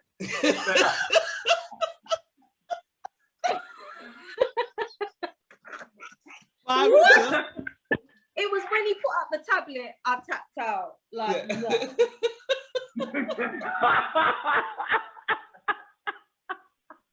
I'm not fucking tired. Okay. Goodbye, Roger. Good night, lady. Night. Thank you, guys. Yeah. Take care. Bye, darling. Bye. Oh, you're hilarious. No, when he was talking and then he just randomly put up the tablet, I was like, this ain't going nowhere. Good night. Good night. Bye. Oh, so Nat, what's going on for you? Just tell the people where to find you. Oh, 6 minutes past 12. I think our producer's gone to sleep. I think she's literally gone bed. Hogged out because I can't hear her. KO'd. Yeah. So I put it in the chat, but I'll say it again. I've got my PR and creative agency, nlpronline.com, on Instagram at nlpr_agency. At the moment, I'm looking for more creatives to add to the books. We've got some great creatives on the books at the moment, but it's time to add some more. So I'm looking for photographers, videographers, makeup artists, hairstylists, stylists, illustrators, web designers, and graphic designers. And just email me at hello@nlpronline.com. I've got quite a few things going in with you. Yeah. All will be revealed. We got a few things literally in the process right now, but as we keep saying, will be Well, yeah. Nael Studios, our online black hair and beauty store and wellbeing hub. So that's Nael, NAELLE studio.com. And in light of what we was talking about today, myself and my business partner for that are both mental health first aiders. So there is, because it's all about black hair, beauty and wellbeing, and we do have a wellbeing hub where you can book in like a little chat with us, as we are mental health first aiders, on the website, as well as buy all your favorite black hair and beauty products. And what next? My baby, my bubs, I love. What next? We're here. We are supposed to be at an event on the 13th of November called Black Investors 360 in cooperation with Lloyd's Bank. We'll be doing a short workshop on like black wealth, generating generational wealth and property ownership. So we can't wait. And we've got quite a few things in the pipeline, haven't we, Trish, with what next? Yeah, we have. As well, again, it's our little passion project. It really is. Genuine passion project. So yeah, and the next event of one of our events would probably be at the end of the year, a Zoom event where we'll be introducing you guys to Black Investors 360 and what they can do for you if you do want to start a business. Yeah, really want to get going. Yeah. So go for it. Yeah, we're not going to announce some stuff that we're doing yet. We've got a little bit more work to do. But yeah, I have got a company called Diva Choice, which specializes in statement fashion jewelry and swimwear. We're looking to go into clothing at some point soon.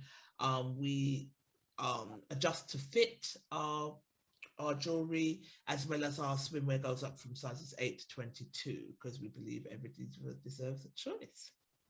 Yes. That's and boom, boom. Boom.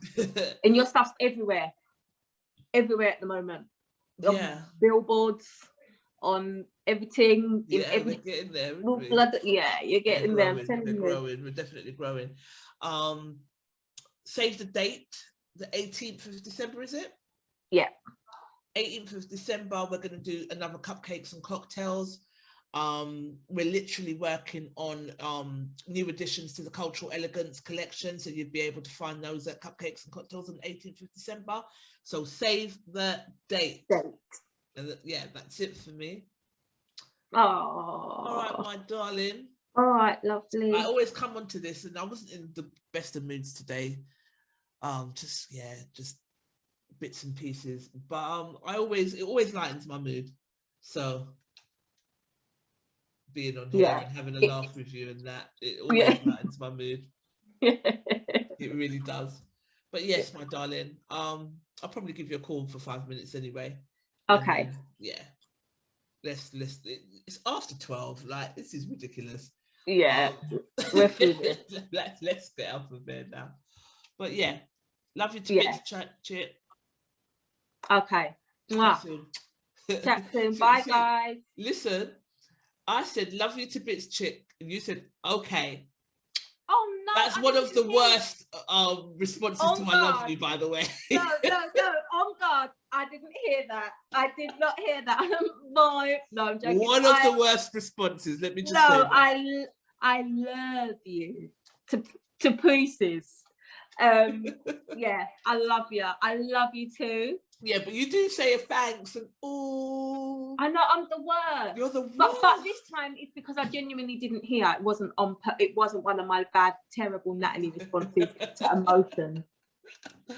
Oh, okay.